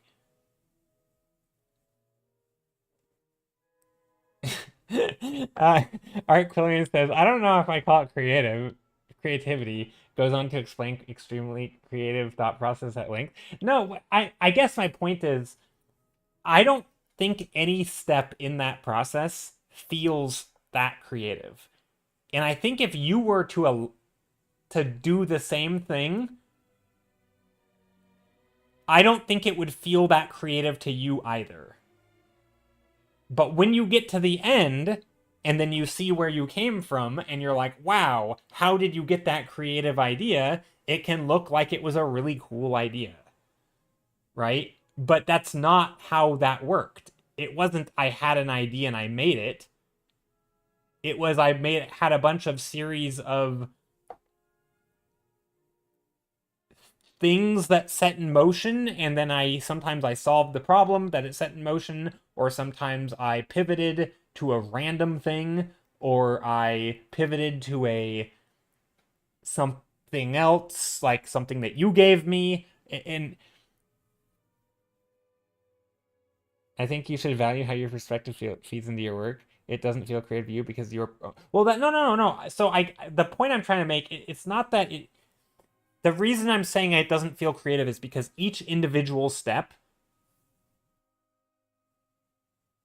isn't a new novel idea. I think and so when I started painting, the biggest struggle I started with was this concept of like, I don't know what to paint. I don't have any ideas.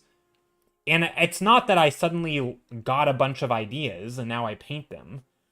It's that my framework of thinking about how to, like, what it means to come up with an idea has fundamentally changed. Like, I'm trying to communicate that now, right? I'm trying to communicate that sort of, like, I don't think it will. I mean, maybe to some people, they do get a big idea and they paint a big idea, right? And I think if you have, like, again, using the D&D campaign as an example, if you have a really cool D&D campaign and you want to illustrate it, yeah, that's the equivalent of having a big idea, right? But a lot of times, you don't have a thing that is in its totality that you want to paint. Sometimes it's just like, what if I painted a house and you made a house that looked like a normal house, standard house, and you said, what if its roof was a little bit curvy and it curved, I don't know, this way? And you're like, nah, what if it curved the other way? And I made a house that looked like this. It was a bit of a dome, right? So house, and it curves this. Let's do curvy the other way, right? This way. There we go. Well, we'll make a house curve this way. Is that super creative? It doesn't seem like it. It's just taking a house and saying, what if we did this tiny little tweak? What if we made, instead of square windows, we made circular windows? What if instead of 2 windows, we had 3? What if instead of 3 equal size windows, we made 1 window really tiny and the others 2 really big? Right? None of these are like grand creative ideas. They're what ifs. What if I do this? What if I do that? Right? And a lot of times it follows a pattern. What if I made them big? What if I made them small? What if I made more of them? What if I made fewer of them? Right? What if I changed the color? What if I made a barn, but instead of red, it was pink? Like, okay. And then what if it were in real life and it was my neighbor's barn? Maybe you'd have the neighbors, trying to petition the city to get this bright pink barn changed because they're a bunch of uptight, busybodies. Instead of minding their own business, they have to stick their nose and worry about other people's house colors. Again, not super creative. It's just that's what I think would happen. But if I wrote a story about that, that would seem like, oh, that's, like what an idea or something. You know what I mean? Yeah, that is. I'm not saying it's not creativity, but I think when people are marveling at what I'm doing, I'm saying you can do it too. It's nothing special in the sense that, like, yes, there are some questions that I have learned to ask, especially as they relate to art. So, like, adding if something needs contrast, I might start thinking of, like, what are the ways to add contrast, right? So I am solving a creative problem in sort of a way that has some sort of skills or knowledge or like experience, right? But there are also just really, really basic problem solving things, like, what if I made this plant really big, right? Like, what if these plants, what, for example, when I put a bunch of plants in here and I say some could be glowing, some aren't glowing, and I said, what if some were glowing and some weren't? That's partly an art idea, right? On one hand, it's an art idea. It's saying, I like variety, and variety in art looks nice, right? I mean, imagine any scenario, right? You have, I don't know, like a toolbox, right? You have, is somebody opens up a bag and inside you find ad lib it, right? I don't know, cards, money, pictures, whatever it is, and you say, but there's a whole bunch of different kinds of them, right? And then some are for different purposes, right? And so maybe it's money and they're different types of money, right? Like it's kind of in some ways like I've learned some sort of very simple things to like, what if you push it this way or pull it that way or like do things to it, right? So I'm not trying to like diminish that it's and say it's not creative, but I think when you're doing it, it doesn't inherently. It's not like you're ever gonna say, "Wow, my idea was great," right? I mean, sometimes you might say, "Oh, that's a really fun idea. Let's pursue it," right? I guess what I'm trying to communicate is that when people struggle with being creative, in my experience, in myself included, it's not because I'm not coming up with ideas. The ideas are the same. This is totally a rant. In my experience, when I feel like I'm not being creative, the issue is that I'm discounting the thing as a not a creative idea, right? So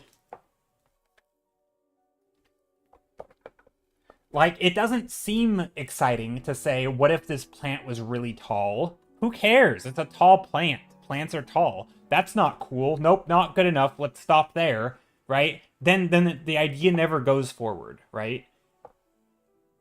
It doesn't, that's not a, like, if you were doing this and you were to say, I want to make a character, and then but you don't know, but I don't know what character to make, right? Because I don't have any good ideas. And someone says, make a doctor.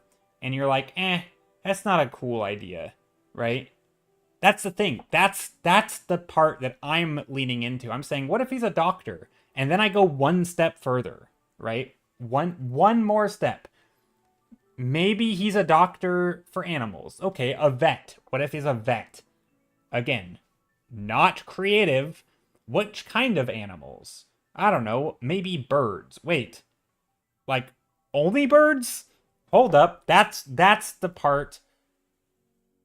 I think I mean there's it's I think absence of fear definitely is a part of it, or fear or whatever, or not even fear. I mean, it could be, right? If you're not doing something because of fear, then yeah, it would be the absence of fear. But it could also be, I think, I mean, I'm not trying to define creativity here, but I think it's also like understanding that you don't just have a big great idea and that's how creativity works. Like understanding that you have to explore the idea. You might go through iterations over and over. I mean, if you look at like the history of how things were invented, it's typically not like a lot of times and this is, on one hand it bugs me because I think we all do this. Where like sometimes there's a new tech, right? And the tech has no practical solutions, but they're like, let's explore it. And then somebody comes up, they take the thing that someone else invented, they take a thing and somebody else tries to make something with it and it's stupid, and somebody else sees their idea and says, ooh, I can do better, and they take it, and by the end you're like, wow, they created this thing, look how genius humans are. And you're like, yeah, but like nobody like it was just incremental stupid little steps that seemed obvious at the time. Nobody had a big idea. It was, oh, I can just take this and use it for this. Like I think, but going back to is it the absence of fear? I mean, I think there is a bit of that. I think a bit of it is like it's playing, it's exploration, and it's I don't know about fear. Again, I don't know about fear, but it's more like, at least for me, it's thinking creativity needs to be new or interesting or exciting, right? I think creativity can be dull and boring and mundane, and it's the same thing. To you, it might be exciting. I mean, sorry, to the viewer, right? To you, the viewer, my creativity might be exciting, but to one creating, right? If you are creating and not the viewer, it's not going to be super duper like, I mean, it might be, right? I'm not saying it can't be interesting, but allowing yourself to explore the mundane thing, to like, don't, because it's not gonna, if you're waiting, if the exciting part about creativity, okay, how do I word this? I think if the exciting part about creativity is that, like, the aha moment, I don't think that's typically ever going to happen, because that's not how it works typically. So if you're waiting for that, you're never going to allow yourself to ever have a cool creative idea, because they don't happen in cool creative ideas. They happen in like little tiny things where you take a character, boring, random. I mean, think about a lot of stories. I mean, this is something we all probably have seen and recognized in movies, where the main character is the most dull, boring, bland, empty slate character you could have, right? You could basically just imagine yourself as them. Random, you know, random dude in space with very limited skill sets, and it seems to only be his the side characters are all interesting, but the main character is just like a random dude. But it's random dude in space, or random dude going on an adventure. Random dude encounters bandits. What does random dude do? Right? And then you just like respond, and then the story is just it's just thousands of tiny little not that interesting things, but when you string them together, it's a unique and interesting story with all these different characters, and it's exciting, and what a bunch of awesome characters are in the story. But like, it didn't start that way. It probably started with like the boring dude, right? Just like the main character just doing a thing. I think, I don't know, for me, the biggest hurdle for me with figuring out how to like be creative is basically a reframing of how ideas actually get made. And it's typically not, I mean, again, I'm not saying that you can't have a vision, right? Or having vision in your direction, because it's super important that you have some sort of like direction. But a lot of times, that to get to that idea, that part where you have the vision, that's not the first step, right? It came from what, like an improvement on another game. What if we took this other game and did this other tiny little thing? And like, you play a game and there's a problem with it, and you really don't like how the monetization system is. So what if you had a similar game, but that wasn't in it, right? And then you make that, and you're like, and then somebody's like, wow, what a good game. But like, not really. It's just the same thing, but slightly different. Yeah, creativity is just inventiveness, really, and invention usually happens in a series of smaller steps that build into something interesting or impressive. But the way you get there is part of how the art comes out. You've had dozens of ideas and assumptions about the logical next step that I would no. Well, that's the thing. No, yes, it's true. My ideas won't be the same as your ideas. And in fact, my ideas probably seem interesting to you. They don't seem interesting to me. And my point is, when you're the one doing the creative stuff, your ideas probably won't seem that interesting to you, and you're going to say, I'm just not creative. My ideas aren't that good. But that's the mistake a lot of people make, I think, is when they're saying my idea just isn't good enough. No, it is. Other people will think it's good enough if you carry it through. You might not in the moment, because it's your experiences. It's the obvious thing. It's like it's gosh, there's like a viewer. Well, or okay, fine. You can love your ideas. You can love your ideas. That's fine. I can love my ideas too, but it's not.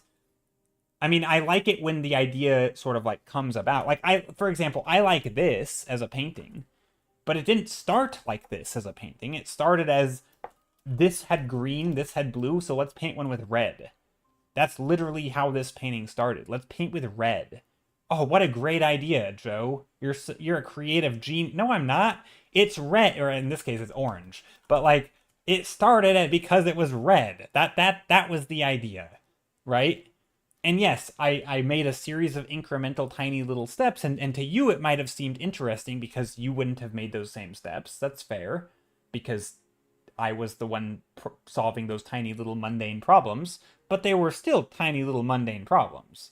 And yes, I do also like where it turned out. And I can say, wow, I actually, now that it's here, I could imagine a story of like, this stuff we mentioned, it might be like lava. What if it's, there's lava falling down and or things in this tree. Wait, hold on. How would this tree not get burnt? Maybe there's a magical shield protecting it, and there's a magical barrier and this lava is hitting the barrier. Like, oh, that's a cool idea. Maybe there's another way to solve the problem, right? Any of these could be cool, but we're only even talking about magical barriers solving, stopping lava from hitting a tree, which sounds like a really crazy idea, right? Like, what a cool idea or something.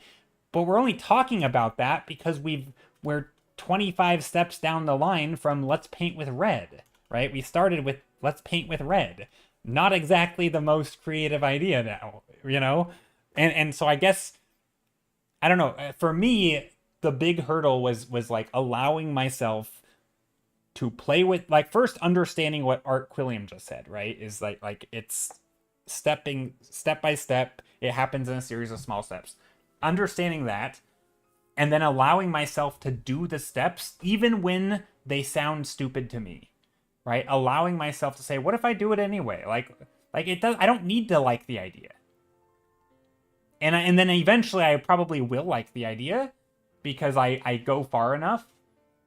Like, it's hard. I think if I were in person with someone, or if there's only one other person in stream, I could almost do this, where like I would just ask you questions and you would come up with the answers. And yes, asking the questions is part of the creative process, but the questions would only be like who, what, where, when, why, how questions. They would be super simple, right? And they're nothing that someone can't learn to do. They're just like, who is this character? I don't know. Okay. But like, give me an answer. Doesn't matter if you don't know who they are, make it up, right? And it's getting over that hurdle of like, who is it? I don't know. Okay, they're a doctor, they're a sorcerer, they're a magician, they're a fake sorcerer. It doesn't matter what they are. They're real doctor, they're a lawyer, they're just a somebody who lives at home. And it doesn't matter what, and it's like, okay, what does their home look like? Or maybe not what does their home look like, because that's a big question. Maybe it's like, just an assertion, like, oh, their home is in a tree. Their home is in a car, in a fish, in a whatever name, right? They're just like random ad lib things. And I think, like, again, those might all sound like you're not getting anywhere, but the key is that once you start getting like 3 or 4 steps in, suddenly you can't just make something up, because now the thing was going to contradict something else you just said, and so now you have to actually solve a problem. So ad-lib is here. Let me show an ad-lib. Let me show you. Ad-lib. I don't know if it's the right thing. Mad-lib. Mad-lib is what I'm looking for. Mad-lib, sorry. Mad-lib.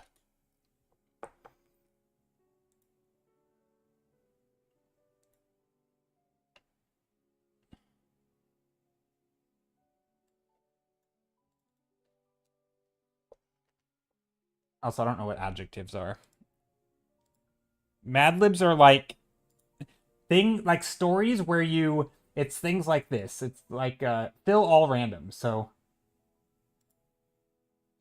it's basically you fill in like a random adjective, clammy, a random another random adjective, aboriginal, humdrum, and then you just put a whole bunch. And then you can hold on, how does this work? I've never actually done this one. Hold on. But basically it's like the blank, or like the boy blank to the blank. And then it just has you insert words like the boy galloped to the aquarium, and you just insert the words, or the boy sprinted to the, and then you're like, you just put something like the manhole cover, right? It's because you just put a random word, right? Or and then by the time you get to the end, now in Mad Libs, it just continues the absurdity. Like every single part in a Mad Lib is just stays absurd. But when you're doing it in your own sort of creative process, only the first two or three might truly be completely random. Like maybe the boy sprinted to the manhole cover, and then you're like, wait, why? Like, why? What's down there? So he peeks inside, right? You just continue the story.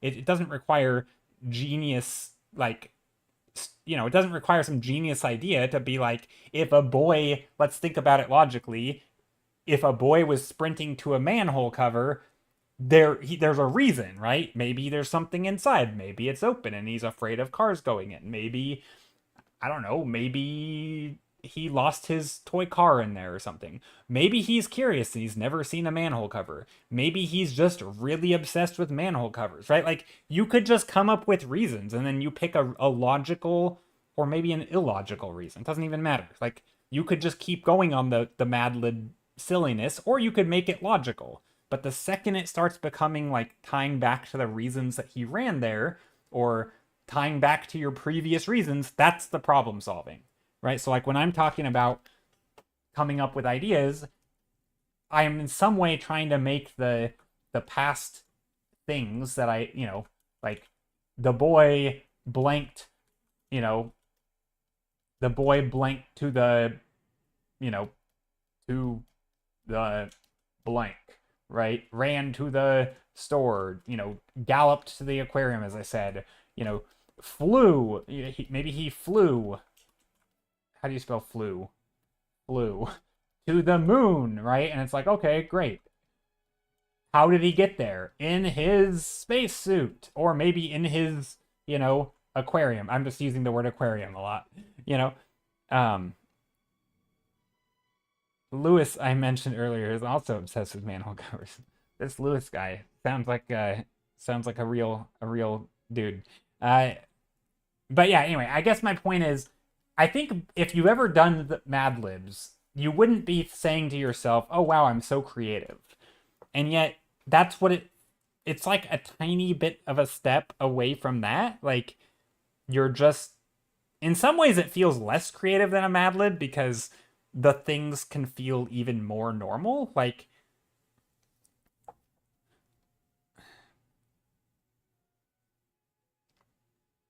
I'm trying to think of an example. Like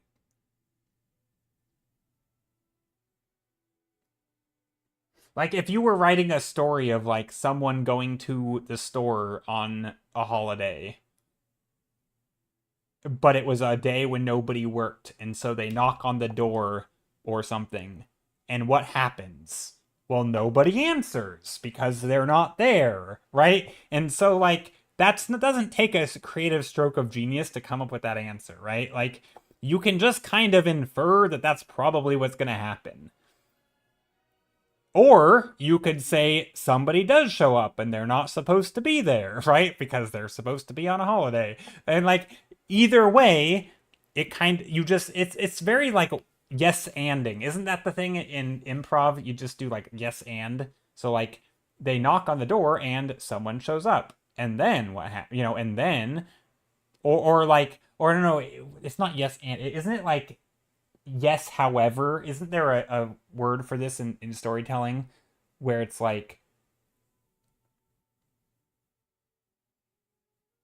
or is it and then, or no, it's like there's almost like a formula. Like you try to solve a problem, you can't do the thing, but then this happens, right? So it's like you knock on the door and no one shows up, but then somebody shows up and you don't recognize them. Yes and, but no. Or, well, no, there's maybe, I mean, it could be that, and make discovery. Yeah, but there's little like formula things. Yeah, and his name was Elvis Presley. Yeah, that works. Like I'm saying formulas, but there's little things where you can like subvert expectations where like you could either do the thing that's very obvious, right? Or you could do the thing that's totally opposite of obvious. Right? So maybe when you go and knock on the door and nobody's home, maybe there is surprise somebody home, but it's not the person you were expecting, right? Or maybe there is nobody home and so you go in anyway, right? In both cases, you're doing something you probably shouldn't. Like one, they shouldn't be that person, or they aren't home and then you decide to go in anyway. Again, both things maybe you wouldn't do in real life, but it's a story, and so you can just do the opposite, right? Um, and then you can go for a while and have it normal, and then you can do the opposite again. Anyway.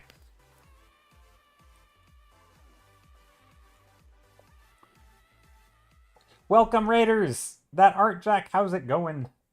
Hello, hello. We are rambling. I am ranting a lot. We were ranting about creativity and how I think to the person being creative, it doesn't always feel exciting or novel or super duper creative. And it's only after they've spent some time in that process, and then other people are like, wow, you're so creative. Anyway, so I went on a whole rant because I don't think it always feels exciting, and I think that's kind of the point. I think that's like it's very easy to kill your own ideas before they ever even take off because you just don't think they're interesting enough, and then you're like, it's not a good idea. I'm not creative. And so I was ranting about that and how I think we all need to give ourselves a little bit more leniency with like just making something up and going and exploring a rabbit hole or whatever you want to call it. But Art Jack, what were you working on today? Share the arts. We would love to see. But yeah, I do think, especially with painting, when I'm painting and my ideas, a lot of times the sort of the random, uninteresting things that I'm doing are very much art related. So they are like, like this composition shouldn't be split, in my opinion, straight down the middle. So I either move it down or I move it up. And maybe in moving it down, I, make these big holes in the ground. Or maybe in moving it up, I make big mountains. Or I bring up, maybe it's a hill, right? And so in both cases, I'm solving the problem that I wanted to solve, which is basically bringing up the negative space so it's not so 50-50.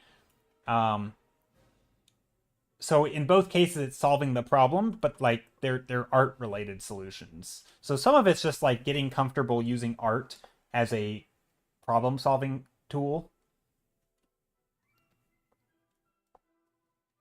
Howdy, speed painting will post in a sec. Great, that'd be awesome. But I think also a lot of the ideas tend to just be also like like art things, like color stuff. What if I did this color instead of that color? Or like seeing a shape here and being like, what if there was, I don't know, green stuff poking out of the top? And what if I just carried that through?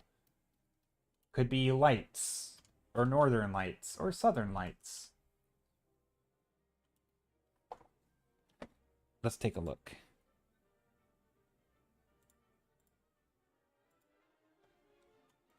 Let me take a look and see what's cooking. Ooh, I like this. This is so good.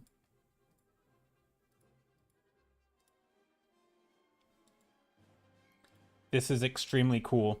Okay, look at this, everybody. Look, look, look. This is so well done. Also, I love the tattoos on his knuckles. Looks like he's gotten out of prison. He has his prison tats. Now I want to know what his prison tats say. I love this character. This character is so cool. A little scaly dude drinking a beer. I love him. I love this character so much. I like the rendering on the scales. Yeah, it's very well done.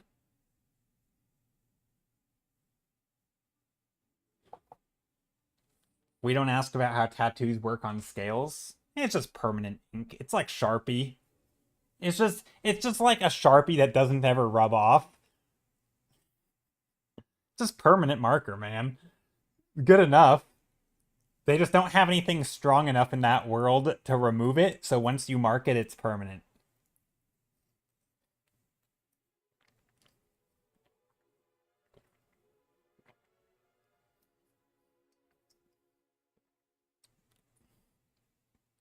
Are scales not made of layers? I don't know how scales are made.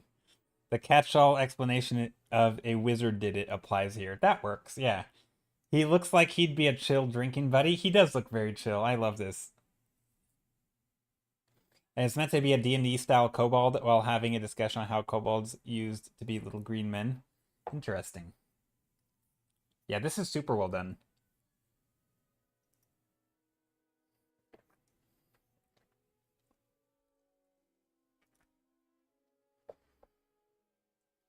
But see, we were talking about creativity earlier, and just now, right, when I said, oh, he looks like he has prison tats, right? And my brain went, like, oh, so therefore he must have been in prison. And then it's like, okay, well, what did he get into prison for?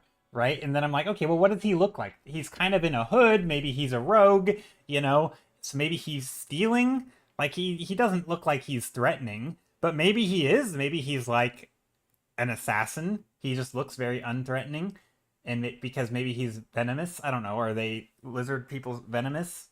Can they like bite you or slash you into you? I don't know. But like, so like already, right? I'm coming up with these hypotheticals, and if I were to take one of them and carry them through, you could end up like building out an idea that might seem interesting, but it's just from asking like random questions, and and the answers aren't even unique, that they're based on like the obvious, right? It's like, oh, well, he looks like a rogue, so maybe he's a rogue.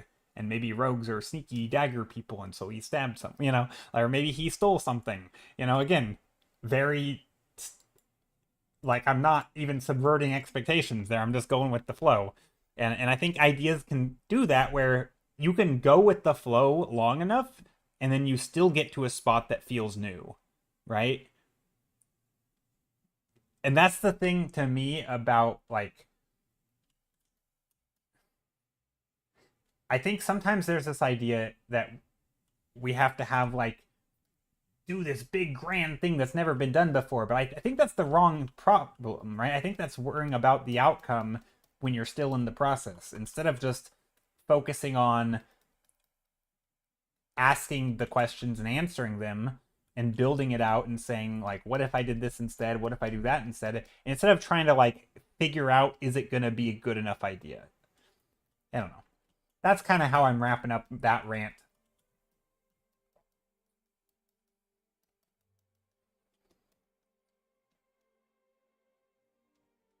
But yeah, I guess if anyone, and because I'd be curious, I feel like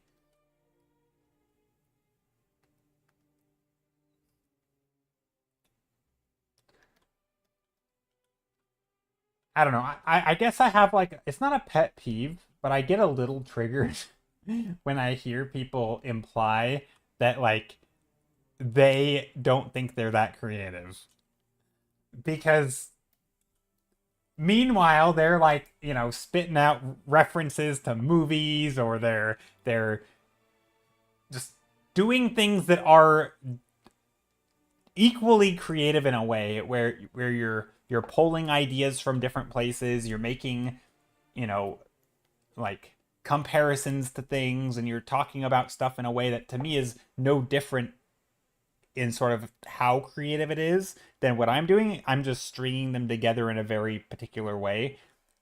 The main difference is that because you're not the one doing it, you don't know where it's going, right? That's a big difference, I think. And like, so if I'm watching someone paint, because I don't know exactly what's happening in their head, they might string 20 ideas together in quick rapid fire succession that are all really mundane to them. But to me, I have no idea where they're going. So by the time they get there, I'm like, oh my gosh, that's so brilliant, right? But it's like none of it seemed exciting to necessarily to them, right? They might have had a few things where like they solve a problem and like, oh, that's a good solution. But like it doesn't always feel, I think there's a real like a viewer versus creator like struggle in this topic where it's like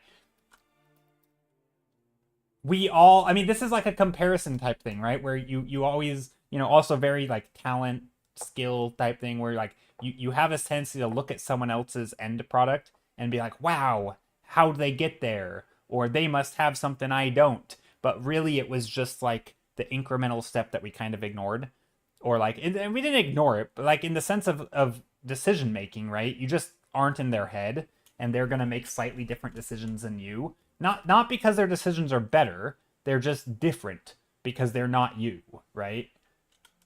And like and even if 9 out of 10 of their choices are the same that you would have made, eventually they're going to deviate. Anyway, Sheer Cold, hello. And also Infinite Wumbo, hello. You just learn to not interface with those people because they're in denial even when you show them the ways they are creative. Your decisions suck? Yeah, so do mine. But if you string enough sucky decisions, you still end somewhere really weird. That's the thing, right? If you string enough sucky decisions together, you end somewhere so different than where you thought you would have that to everyone else, they're like, wow, what a great idea. Right? I could have never ended up there. Yeah, probably not. Right? Like you're not going to end up there because so, yeah, no, I'm joking when I say sucky, but like it's not about the quality. I mean, honestly, I don't think it's about the quality of the decisions. It's about, in fact, sometimes I think the decisions don't matter.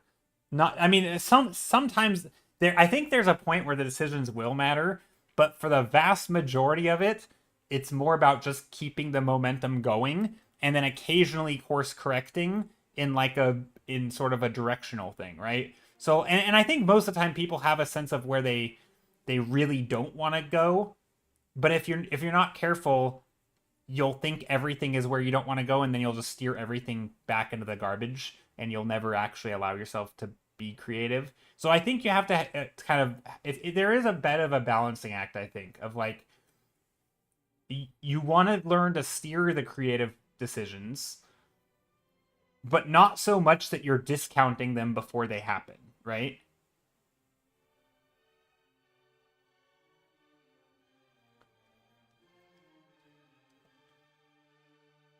It's not like the professionals don't have to go through a ton of no ideas first much of the time. Yeah, and also they do learn to like filter some of them in different ways and they learn patterns that work more often than not. But yeah, there are tons of no's, but there's also just a ton of really, really mundane, obvious things, right? Like, I mean, we were talking about compositional stuff, or, here, I'm going to do another thumbnail while I'm rambling. Like this painting isn't a great, again, these aren't like, these are just random environments, but we were talking about like starting with just red. So like, again, we'll just pick a color. I actually almost have someone dictate this so like we can just write down the starting point. Actually, I'll do it. So I want to paint something. So for example, I have blue, red, or orange, and green. So let's pick another color. Let's do a pink, or a actual red, or a purple. Like, I don't know, take your pick, spin the wheel. We'll do purple or pink or both. We'll do a pinky purple, right? And so I put something down that's pink and purple. And so far, no creative choices were made, right? I mean, maybe they were, but again, they were, but not to me because I was just picking a color that wasn't these three, right?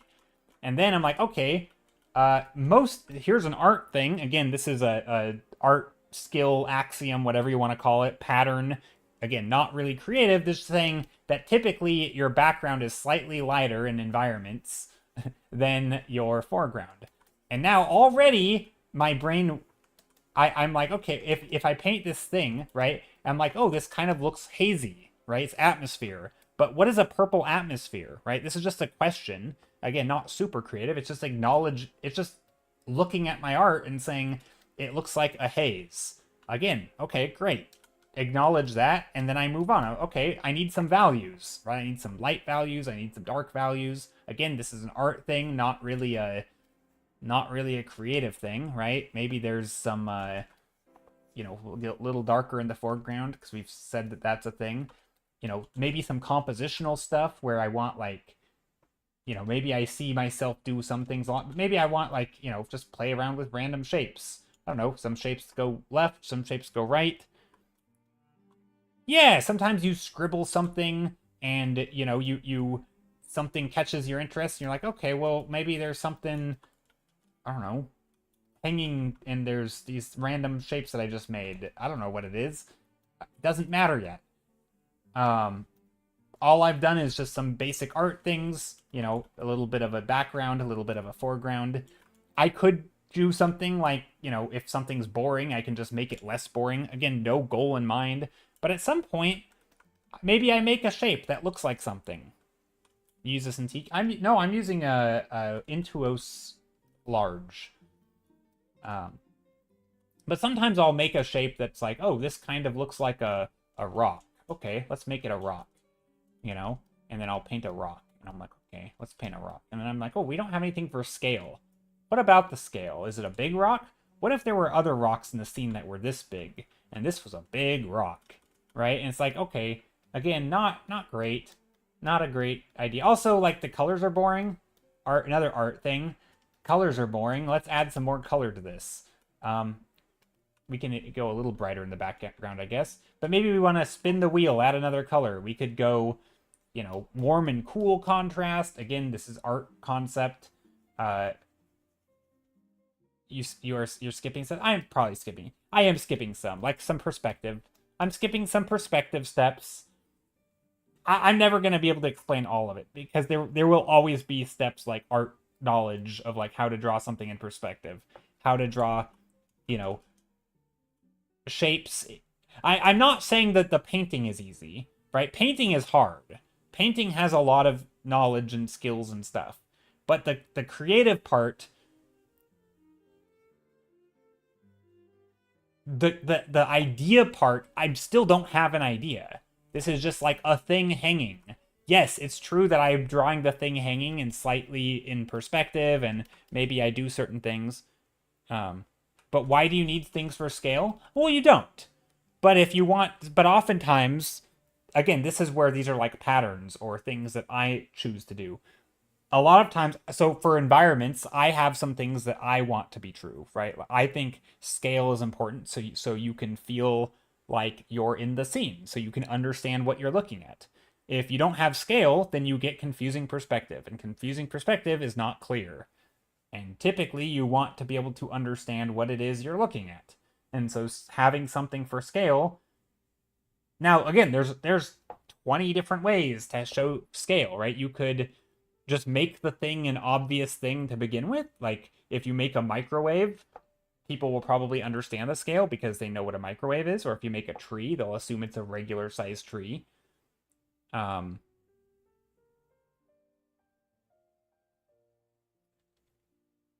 do you just leave everything alone? Because I don't care what it is. I think is my answer. I think that's my answer. Because it doesn't, like, a lot of times it doesn't matter if it's good or bad. I'm not discounting it I guess part of it's trust the process, right? Because like at some point I'll have made enough choices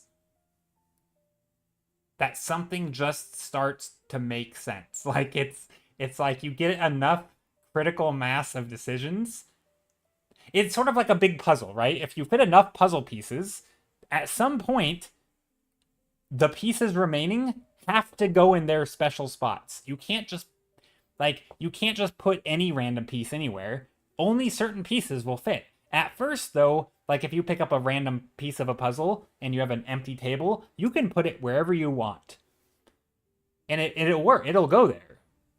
But the second piece, now it's constrained, right? And that's, to me, kind of like... But so here, yeah, there are a lot of things. Like, for example, I know from art stuff that generally I don't like monochrome paintings, not completely. So I want to add another color, right? And so maybe I say I want to add a warm color, and that'll make the purple, you know, what do you call it? That'll make the purple cool. Or maybe I want to add a cool color, and that'll make the purple warm, right? And maybe I want the cool color to be in shadows, because oftentimes that's the case. Or maybe I want to switch it up and I do the opposite and I say, let's make the purple, or the blue will be the light, and we'll do some light blue, and that'll be the sky or whatever, right? And I'll make random shapes just so I can put something in here, cast the light in, and this is the light, right? So we have the light shining in, it's blue light. That works. Like, at some degree, it doesn't really matter at this stage. You know, if sometimes if you do certain things, like, you know, and you learn patterns, right? Like, if you do blue light in a blue scene, you might say, oh, that looks an awful lot like you're underwater, and then pretty soon you're painting an underwater scene, right? So sometimes you will do things that will just end up looking like something because it is visual after all. And so if you can't just like, and I think this is where the problem solving really comes in. Like, if you wanted to paint a scene with the exact colors and color, like, and value scale or gradient as like an underwater scene, but you were insisting it wasn't underwater, that's where like there's a conflict. But a lot of times you just end up with, oh, this is underwater, because you made a bunch of random choices that made it look like it's underwater.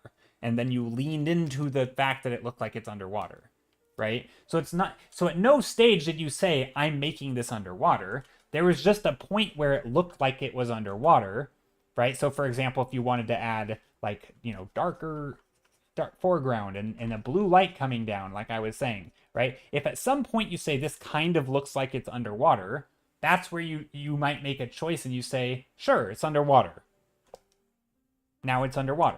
And now when I add things like, what do I add underwater? Well, again, I need something maybe for scale. So maybe I add a fish because it's underwater, right? I wouldn't have added a fish earlier, right? I would have never added a fish for scale a moment ago until I said it was, oh, it kind of looked like it was underwater. Right? And maybe you don't see that it's underwater. So maybe it's not underwater, and maybe you add a bird. These are birds now. But now it's a bird in it looks like it's a, you know, very smoggy environment, right? A lot of thick atmosphere because, again, it's no longer water. So these are birds. We'll just make our little V's and W's and whatever. You know, some birds for scale. Still don't know what this thing is. Maybe just stuff hanging down. Could be vines, right? Vines are a go-to that I use because I've used them a lot. Again, not because, you know, it doesn't have to be anything. So yeah, there's some birds here. And again, if these are birds, maybe like, you know, what kind of birds? Maybe they're bats. And if they're bats, maybe this is a cave. You know, maybe it's a cave and they're not bats. You know, doesn't really matter. It's more of just like, I need to make a choice because the choice is going to help me make other choices, right? Like, for example, if I want to make this scene, like right now, this scene might feel half light, half dark, right? 50-50. I don't like that. I want it to either be darker, like this, which might make you imply it's in a cave, which is kind of where I was going. Or maybe I want to make it brighter, right? And I want it to feel like where open air, the sun's coming in, you know, it's where, you know, it's not in a cave at all, right? And maybe I want to push this in one direction. So sometimes asking a question like, what kind of birds? Maybe they're bats. That would help justify it being in a cave. Maybe it's something else. And if I can justify it, again, there's not a right or wrong answer, but if I can make a choice that can justify another choice, then that like links them, right? And so it makes those choices make like it ends up making you guys convinced, right? An audience or whatever. In the end, it'll make it look like it was all intentional, right? Because now the choices will link up. Bats in a cave, you know, of course, but really it didn't start that way. Or maybe again, maybe it's not a cave. maybe these things are vines. And again, as we said, if they're vines, what are they hanging from? Perhaps trees. Maybe these are trees. And I'm just going to go with trees because, you know, also I want to add another color. And as I was talking about earlier. So maybe we'll add some green because vines can be green. Or we could make them not green because green can be really boring. And so maybe we paint with some green vines. What did I just do? Whoops. Some green vines. If this stuff is like these are vines. Now I'm trying to think like what would these mounds be, right? Maybe these are massive. I mean, these got to be massive vines, right? Because these are birds, and I don't know. I feel like these are enormous trees, and so I'm gonna paint them as trees, and so I'm gonna add a little tiny bit of texture in here. Now that blue stuff on the ground is water. Yeah, and I don't know if it was before. I honestly can't remember what it was supposed to be. Now I could remove it, right? I could remove it. Maybe I don't want it water. Maybe I like the idea that I'll take the same shape here. Maybe I wanted it a different color, and we'll do like a green, because green's fun. So maybe it's a grassy field. And I'm trying to like change, because the reason I'm calling myself out and saying, oh, maybe I don't do that, I do something else, is because I think a lot of times I just make the choice because I don't really care one way or the other yet. And so in just making the choice, it sort of gives the illusion that I'm like confident and I know where I'm going. And I don't. I'm just making the first choice that popped in my head. But a lot of times it's like, okay, it could be water, but it could also just be something else. You know, maybe it's a field of green grass, or maybe it's a field of wheat or some other crop. And so there's like, you know how sometimes the crops will have little things like this? They'll have like the lines in them. Like maybe we do that and we put lines in here. And maybe because of the way I drew it, they're radiating. Because I was actually adding these lines for what do you call it? I was adding these lines for perspective. But now that I'm adding them, they kind of look cool. And so I'm like, oh hey, maybe they're this. So yeah, 2 birds, 1 stone, right? We're adding wheat. Maybe it's farmland. If it's farmland, again, this is logical step for me. Yeah, exactly. If these are fields, maybe these birds are dragons. Okay, great. Let's make them dragons. Big wings. We'll make them even bigger. Big wings, tails, dragons. What do dragons do with farmland? Oh, maybe they blow fire on it. Great. Let's make a dragon, you know, burning the crops. I feel like there's a movie like that, isn't there? A couple movies. Dragons with burning crops. Orange fire, I'm making an assumption here. It could be any color of fire, though. Could be pink, could be blue. You know, dragons burning the crops. You know, also, like, again, what are the, like, my brain says this is, like, there's going to be a castle up here. Doesn't have to be. That's just, you know, compositional thing. I feel like I want something sticking up here as a focal point. Could be a city, could be just more crops, you know. Could be anything. But I do feel like I need something here because this is a perfect spot compositionally for a focal point. And so if I'm going to put something here, a castle feels like it would fit. But again, we have a problem, right? This doesn't make sense. Why are these giant things? I'm afraid of turning into this painting again, by the way. But what if we put more tree things here, right? And we need more tree things because I have a rule. This is my rule. You don't have to follow it, which is you can't just put one thing in a painting. Like, if you can't just have one massive tree in a painting. You can if it's the main point. But if it's just like a single tree that's different than the rest for no reason, you shouldn't do that. You should have multiples. So instead of just having these giant vines, what if we put more giant vines, right? So we put more of these giant trees back here. And again, yes, I'm using atmospheric perspective and my knowledge of how to paint things far away. But here's all these things, and we'll put more vines just to make them look like they're working. So now we have these ancient big trees. dragons breathing fire.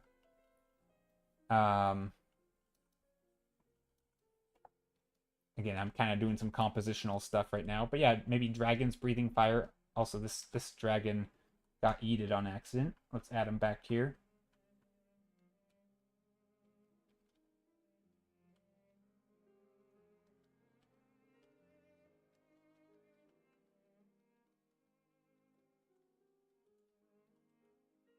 There, maybe some additional fire back here off to the side. Right, that's like another art thing. Is sometimes you want repetition. So like if there's fire over here, you don't just have one fire, but you have more. And so maybe there's some back here off screen, and and maybe there's some back here also. And again, more vines are always good. Again, the idea now seems cool to me, right? Now we're getting to a point where all those things came together, and now the stuff isn't just like, let's paint with purple, but it's now getting to the point where it's like, okay, so we have castle, like we have a story, right? We have, okay, so there's these castles and there's farmland and the dragons are burning the farmland. Maybe we could go even more and we could say maybe there's, you know, the army or whatever is like mounting an attack, and there's military lining up on the walls, and they're gonna go, you know, defend the dragon or defend their farmland from the dragons. So maybe there's a bunch of, you know, little soldiers in here with their shiny little armor, all just, you know, lined up, ready to go and fight the dragons. I don't know how big the soldiers are, you know, but maybe there's just a bunch of them all in there, scattering the hillsides, you know, little shiny people in shiny armor. You know, stuff like that. So like at some point it's just, you're kind of progressing the story on its own. You're saying, you know, they're attacking, let's defend. And then, because that's what you do when dragons attack, right? Or maybe they're you know, again, this feels to me like more of an actual creative idea. It's the first time in this whole process that it's actually felt like that. You know, what if they mounted their own anti-dragon fleet of dragons to like dump water? So the dragons are burning the fields, and the other dragons are coming and dumping water on it. So it's like you know, they're fighting, but not actually. They're just like fighting over the land. And so you had like the water dragons are trying to douse the water. Anyway, maybe, and again, maybe that's stupid, but you could just paint it and then you see where it goes, and maybe it turns from, instead of water, and then you're you know, as you go down that route, instead of discounting the idea, you say, oh well, what if it was just like some other type of magic, right? Maybe it's not water, like, because I think as I do this, there's sort of like a big to small, like the big ideas are things like compositions, the or broad to narrow, I guess, right? The broad ideas are things like just color palette or like the mood, you know, big shapes, small shapes, vertical, horizontal, art stuff, you know, how is it dark, is it light, is there, you know, all those things. And then once you start getting narrow in and you actually know your story, you can't just say like, you know, what if there was a giant rooster sitting on here? Like, okay, that's stupid. Like, doesn't make any sense. Like maybe, but unless you are at some point, I feel like you have to tie everything back together, right? At some point, the decisions should kind of make sense.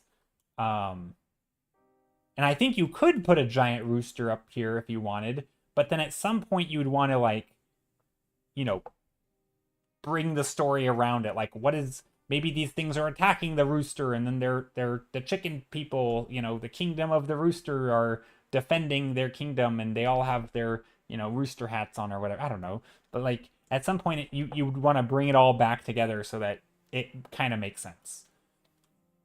And I think some authors, right? I think like Terry Pratchett's a good idea. Where like, or Terry Pratchett did a good job of like, I think he continued the absurdity a little further than most people, but then he kind of tied it all back to, it still ended up working because like the things made sense. There was reasons for stuff. It's just the absurdity was a little bit more in your face. And then it wasn't really that absurd. And I feel like that's kind of, you know, like the rooster up here, it sounds like a silly idea, but if you continue that line of thinking long enough, I think eventually it won't feel silly. It'll feel like it just makes sense because you make enough steps to start justifying it, right? Like we say, oh, if these are giant birds, they must be dragons. Great. What do dragons do? They breathe fire. And suddenly it's like, well, of course they're dragons. They're breathing fire. They wouldn't be tiny little birds breathing fire, right? So it kind of makes sense. And then, oh, also we have giant dragons. And so this is these giant vines. Everything just seems to be giant, tiny little castle and giant, whatever. And so maybe there's other giant creatures. Oh, so maybe there's a giant creature in the foreground. A giant cat.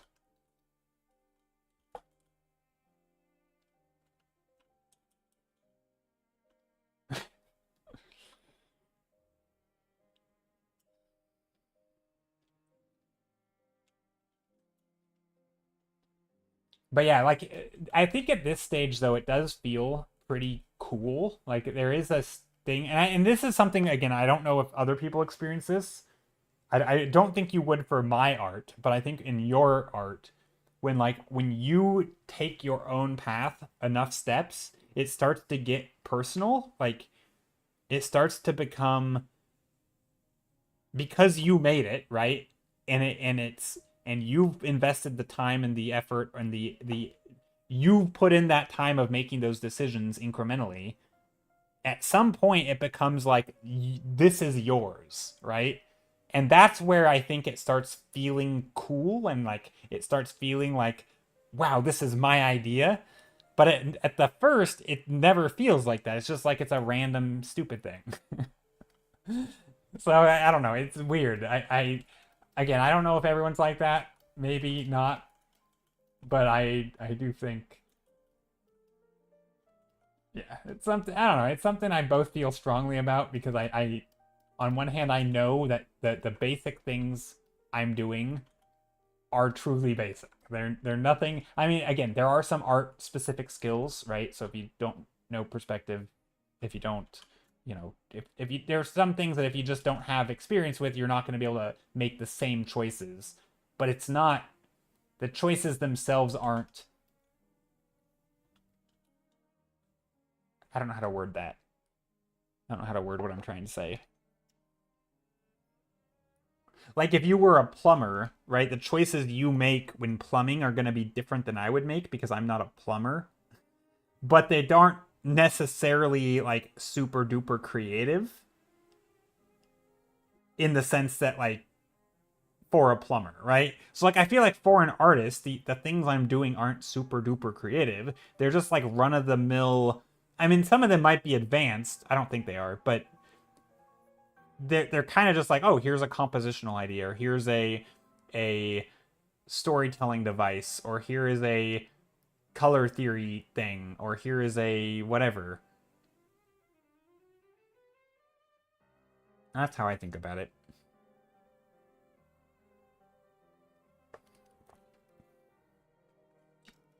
And then there's like editing stuff. So like sometimes I'll look at this and I'll be like, oh, this is very purple. What if it were slightly less purple? And so what if this is something I do whenever I get stuck. And if I don't know where I'm going, I say, what if I took a color and I changed it? Like what if I took a blue and made the sky blue? And see how that changes the mood. And then eventually you also learn how to like work that in to the thing, right?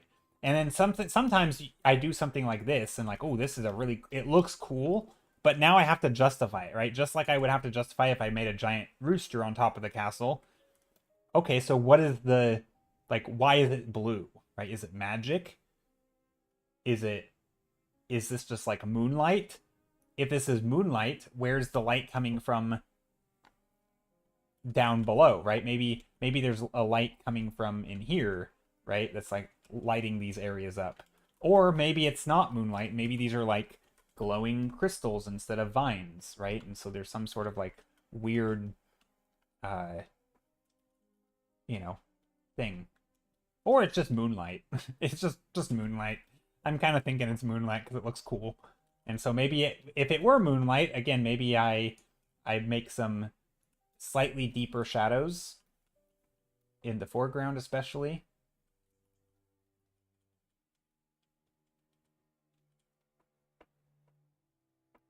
And now I'm trying to make these shadows strategic to kind of draw the eye in to like into focus. But I still want to be able to bring in some of this white light. This kind of moonlight vibes.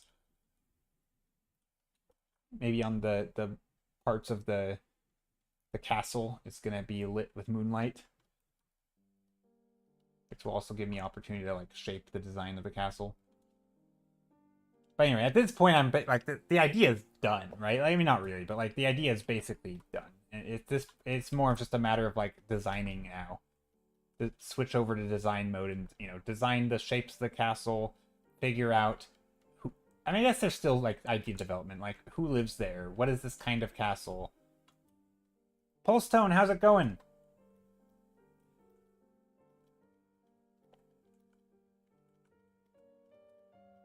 Like, if there's dragons, maybe some of these towers are ruined and there's chunks out of them.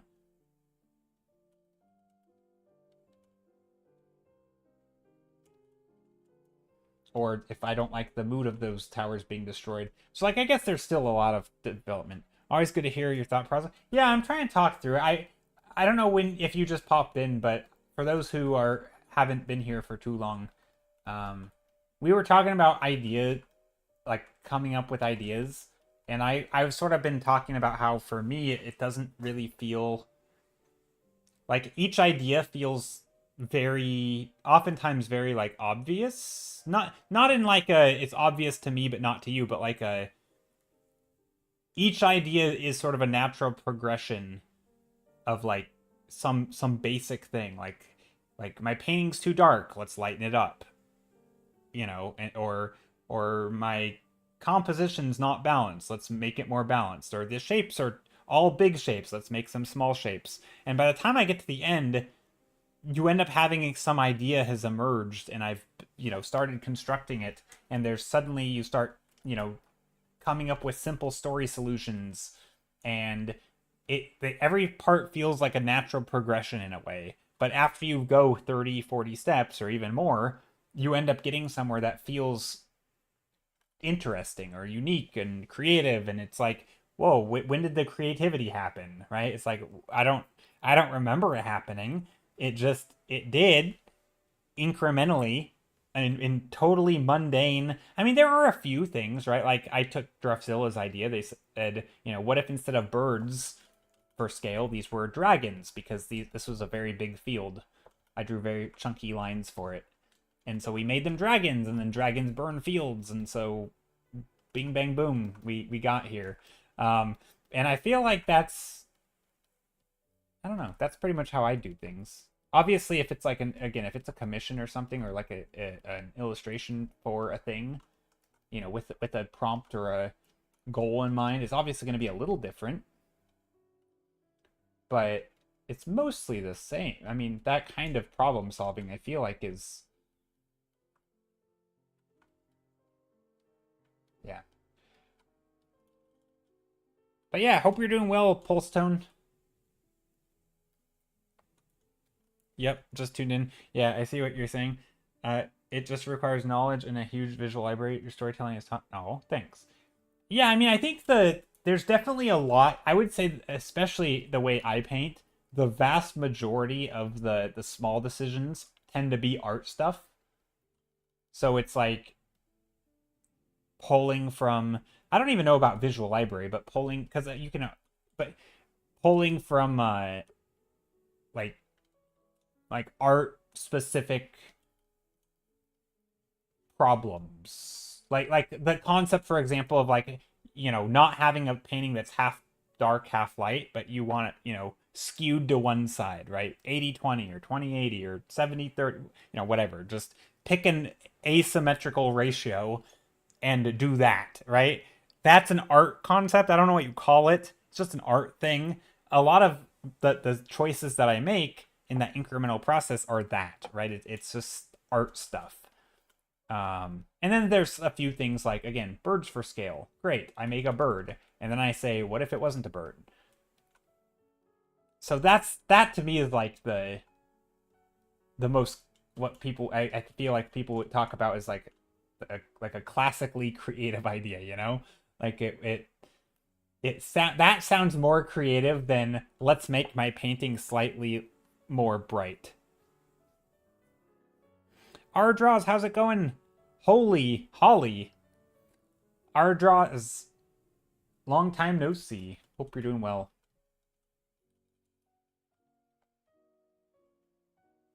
I think there's also some cool stuff like some stylistic sort of imitation stuff that can lead to results. So like I was just thinking about with rendering, sometimes you see people trace lines. So like if you had this vine, you might make a second line, or you might make a third line. Or if you're doing rendering, some people will add like little hash marks in their shapes to like just, I don't know, like add little,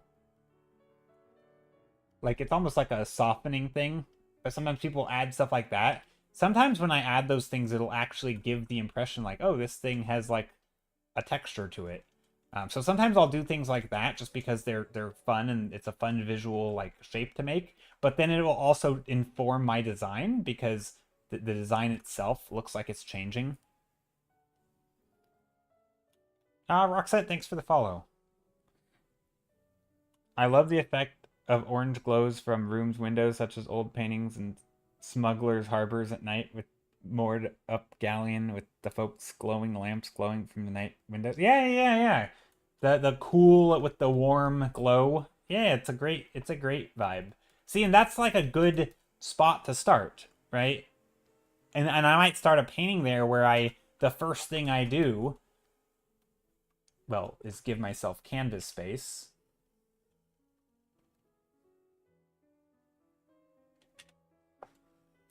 But yeah, like maybe the first thing I do is say, let's do that, right? So maybe you start with like, you know, again, you just said the smuggler's harbor at night with, I don't know what that word moored up means, but yeah, maybe it's like a nighttime scene, so it's kind of dark, right? And it's gonna be cool because we need a little bit of a light, right? And so like that, even not knowing anything else, just this, right? Just this graphical orange, right? A lot of this came from art stuff because I know you want a little bit of light. You don't want a lot, otherwise it's not going to feel like the lighting from a window, right? So it's a little bit. Also, night has something I know from painting is just night has a lot of classic, right? Yeah, night has a lot of really dark shadows because you have such dim light. So suddenly you get all this, you know, super dim light, you know, and so now I'm just painting in these very, very dull, very dark, you know, maybe there's an old little house or something over here, right? Doesn't matter what it is. Rectangle brush, my beloved. Yeah, it's a great brush.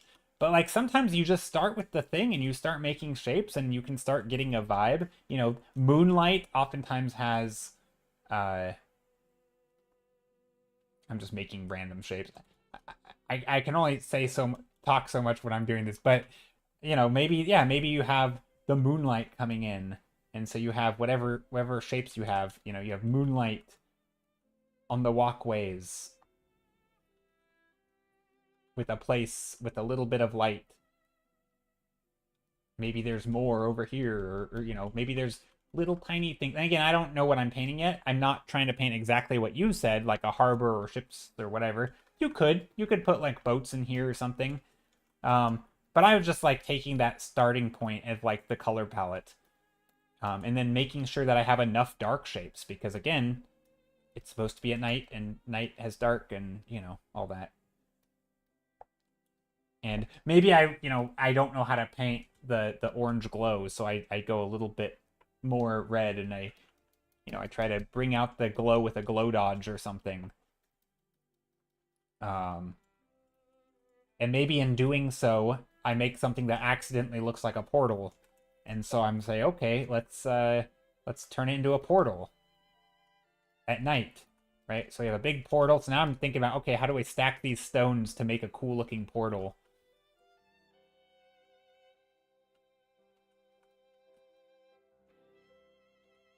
Big old stones in here.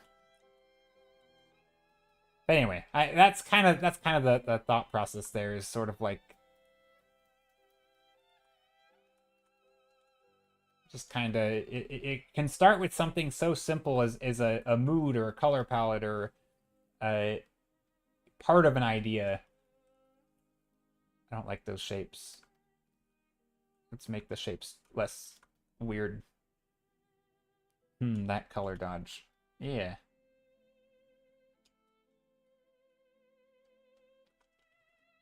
The light falling into the area over here. Little shapes being silhouetted.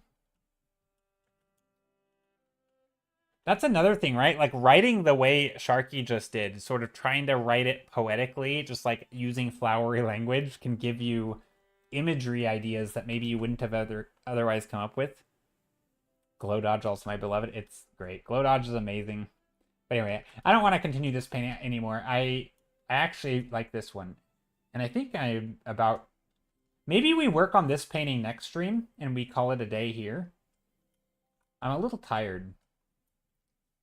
And I think it'd be fun to work on this one more. Maybe we do that next stream. This is very Disney Castle. Oh, weird tangent there.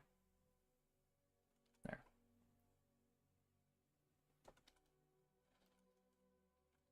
Disney Castle-esque.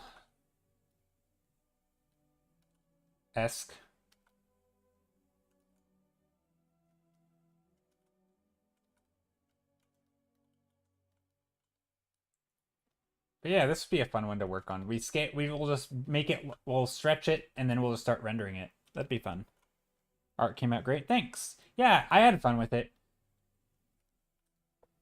Apple Sky says, I lurk in here hella, but I'm always at work without audio. It's just very funny to be able to listen for a moment and immediately see a bunch of the same techniques and preferences that I like for my stuff. No. Also, thank you, Pulse Tone, for the sub. I really appreciate it. Thank you very much. So let me reread that comment. It's very funny to be able to listen in for a moment and immediately see a bunch of the same techniques and preferences that I like for my stuff. No, that I'm glad. Yeah, what do you mean by that though? Like which one? Like the way, like the ideas, or like I'm not quite sure what you're referring to. But yeah, no, I think a lot of, if you're talking about like the thought process that I was talking about, I think a lot of that stuff is the same for most people, probably, right? It's just your way of doing it. Oh, gotcha. Lasso for blockouts, glow dodge. Yeah. Those things are great. Technical tool stuff. Yeah, okay, I see.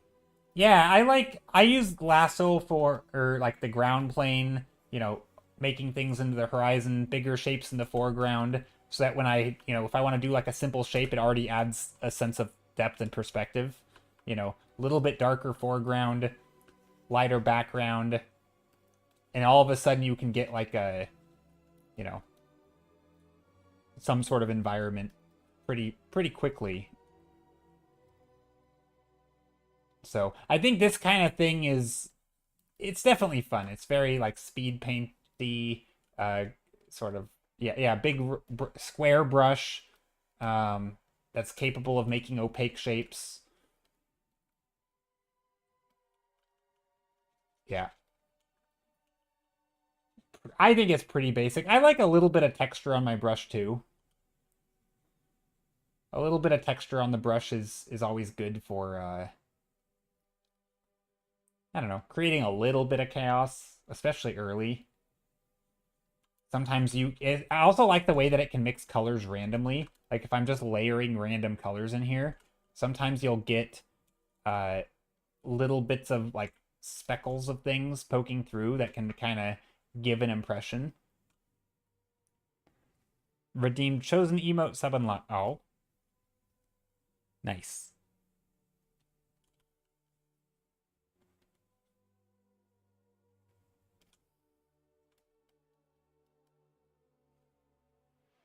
Oh, spooky atmosphere. Oh, I was gonna make it party like I was gonna add a bunch of confetti looking colors. Yeah, it may be a little spooky. Also, I can't undo it anymore. Well, the red is there. But yeah, maybe we can add some spookiness. Hydrate things. Have you played around with darker background? Yep, absolutely.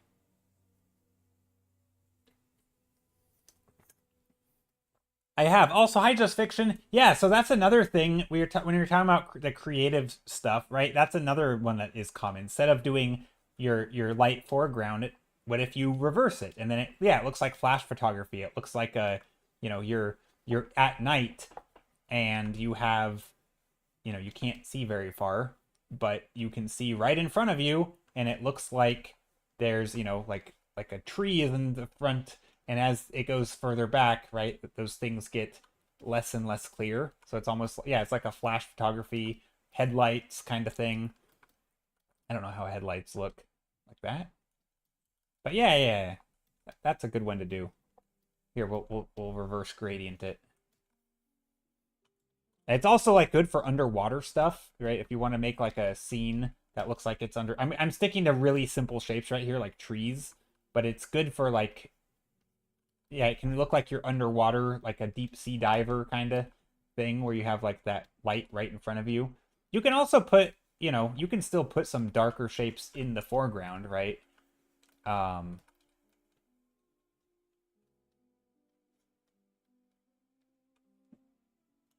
yeah, underwater is good for that, where it really feels creepy because you can't see very far because it's so dark. Sometimes you have a slight gradient from the top too. Um, but yeah, this stuff can get very creepy. Also, if you paint it in grayscale, it looks even more creepy. Um, but yeah, or you can do the opposite, or you can do the other version, right, where there's a bunch of, I mean, any sort of value setup, right? There is no rule that you have to have like dark to light or light to dark. For example, you could do, what's wrong with my grid here? I don't know. You could also do something where like you have dark in the middle. This is one I like to do a lot, where you have like maybe a medium. This would be like a nighttime scene with the lights here, right? This might do something, and again, you don't have to do it right in the middle like this, but this would be like maybe you have like a city in the skyline, so or a grove of trees, but in the foreground you have like a lit path or something, right? And so you can still have some maybe some sky back here, but it's like a skyline at night but completely dark.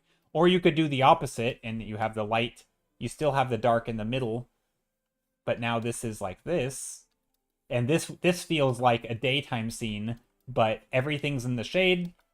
But this is a darker material. So again, grove of trees, but this is like,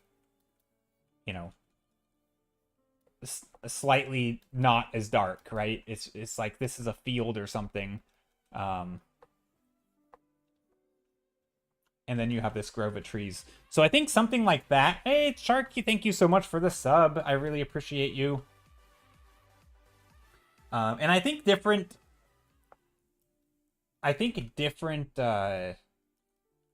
value setups are really good to play with, and getting a feel for like what mood do they make you feel. Yeah, basically that. Because I think once you know what mood it makes you feel, then when someone says something like what was said earlier, right, with the, like Sharky said, right, like the glow, the effect of the glow from room windows, such as old paintings of oil of smugglers harbor and that kind of thing. Like maybe you find that a certain setup is going to be better for it. Maybe this setup is better for that, or this setup is better for that. And so depending on, I think having a bunch of these tools can help you. Anyway, but yeah, thank you again so much for the subs. I really appreciate it. That's very generous and helpful and yeah, very nice. Thank you. Did I just say useful? Helpful and supportive. That's the word. But yeah, I'm thinking this painting, I like this one the most. It feels most magical. Definitely Disney princess vibes a little bit, minus the dragons with fire. But yeah, not Basilisk. Just Fiction. Hope you're doing well. Hope you're doing good. How goes the painting? Are you painting?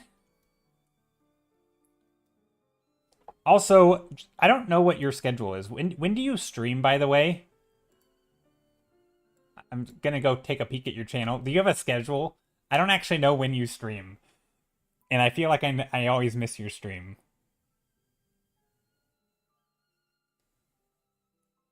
Schedule. By the way, Just Fiction streams, everybody. Oh, maybe you don't have a schedule.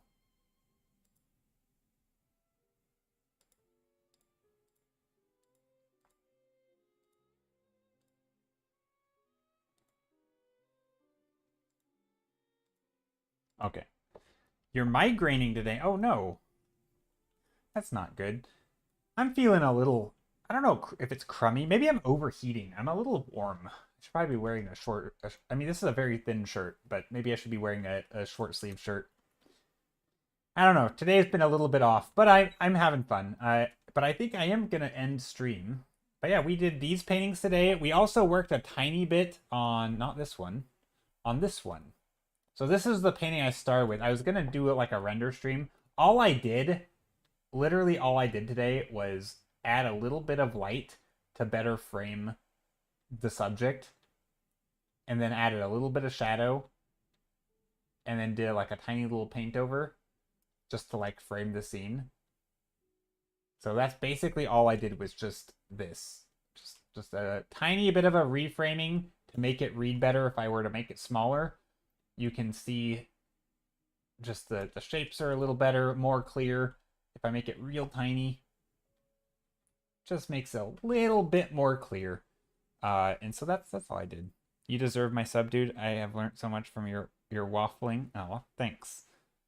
Thanks for I appreciate that you appreciate my waffling. Love that palette. Yeah, I think it's a fun palette. It has the nice, like, subtle, cool colors in it. Like the pink colors and the purples. But then it has the oranges, and yeah. I like it. And of course it has cats.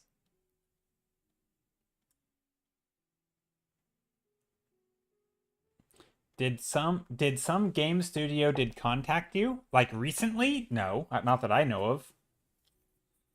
Should I have been contacted? Not that I'm aware of. I'd have to check my email. I don't think I've been contacted recently.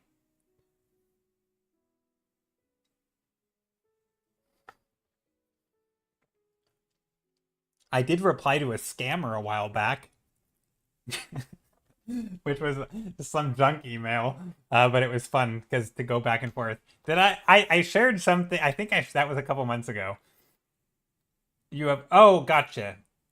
You have a lot of superb concept that you can push. Oh, thanks. Yeah, definitely a lot of things can be pushed more, but it's yeah, no, I have fun doing this, and I have fun just doing it on stream and talking through stuff and just jabbering about painting in general.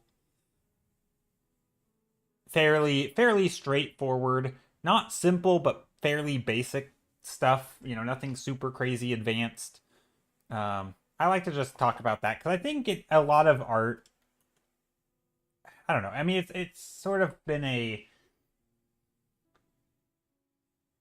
not like a and this sounds so corporate. It sounds like it's a mission of mine, I guess, to just sort of like try to get people into art and creative things. It doesn't have to be painting specifically, but I think a lot of people sort of have that idea like, oh, I can't be creative and I can't do art, or like I've never been good at that. And it's like, no, well, me neither at first. I mean, also I didn't start until very late.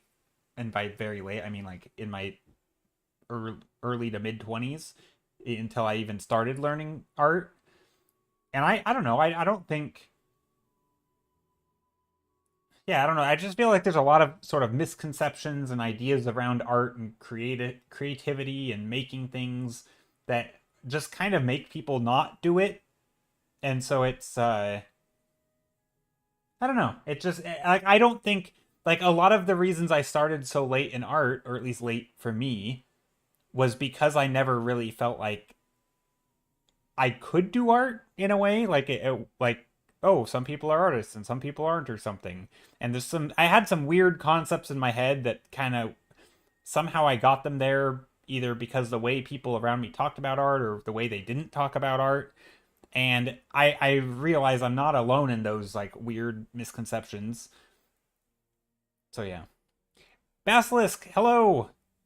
Wait, studio? No, I don't think. I think it was a compliment. I don't think they were actually asking if a studio contacted me. Post Tone. No, a studio did not contact me. Hey, Basilisk. Hope you're doing well. I think I think they were complimenting me. But anyway, yeah, I'm gonna end stream. I have a little bit of a headache. Hope everyone has a good day. And Basilisk, now that you're here, I'm leaving. No, not because you're here, but just happens to be that you are popping in, and I'm heading out. But yeah, thanks everyone for being here. Hope you all have a good rest of your day, and take care of yourselves, and all this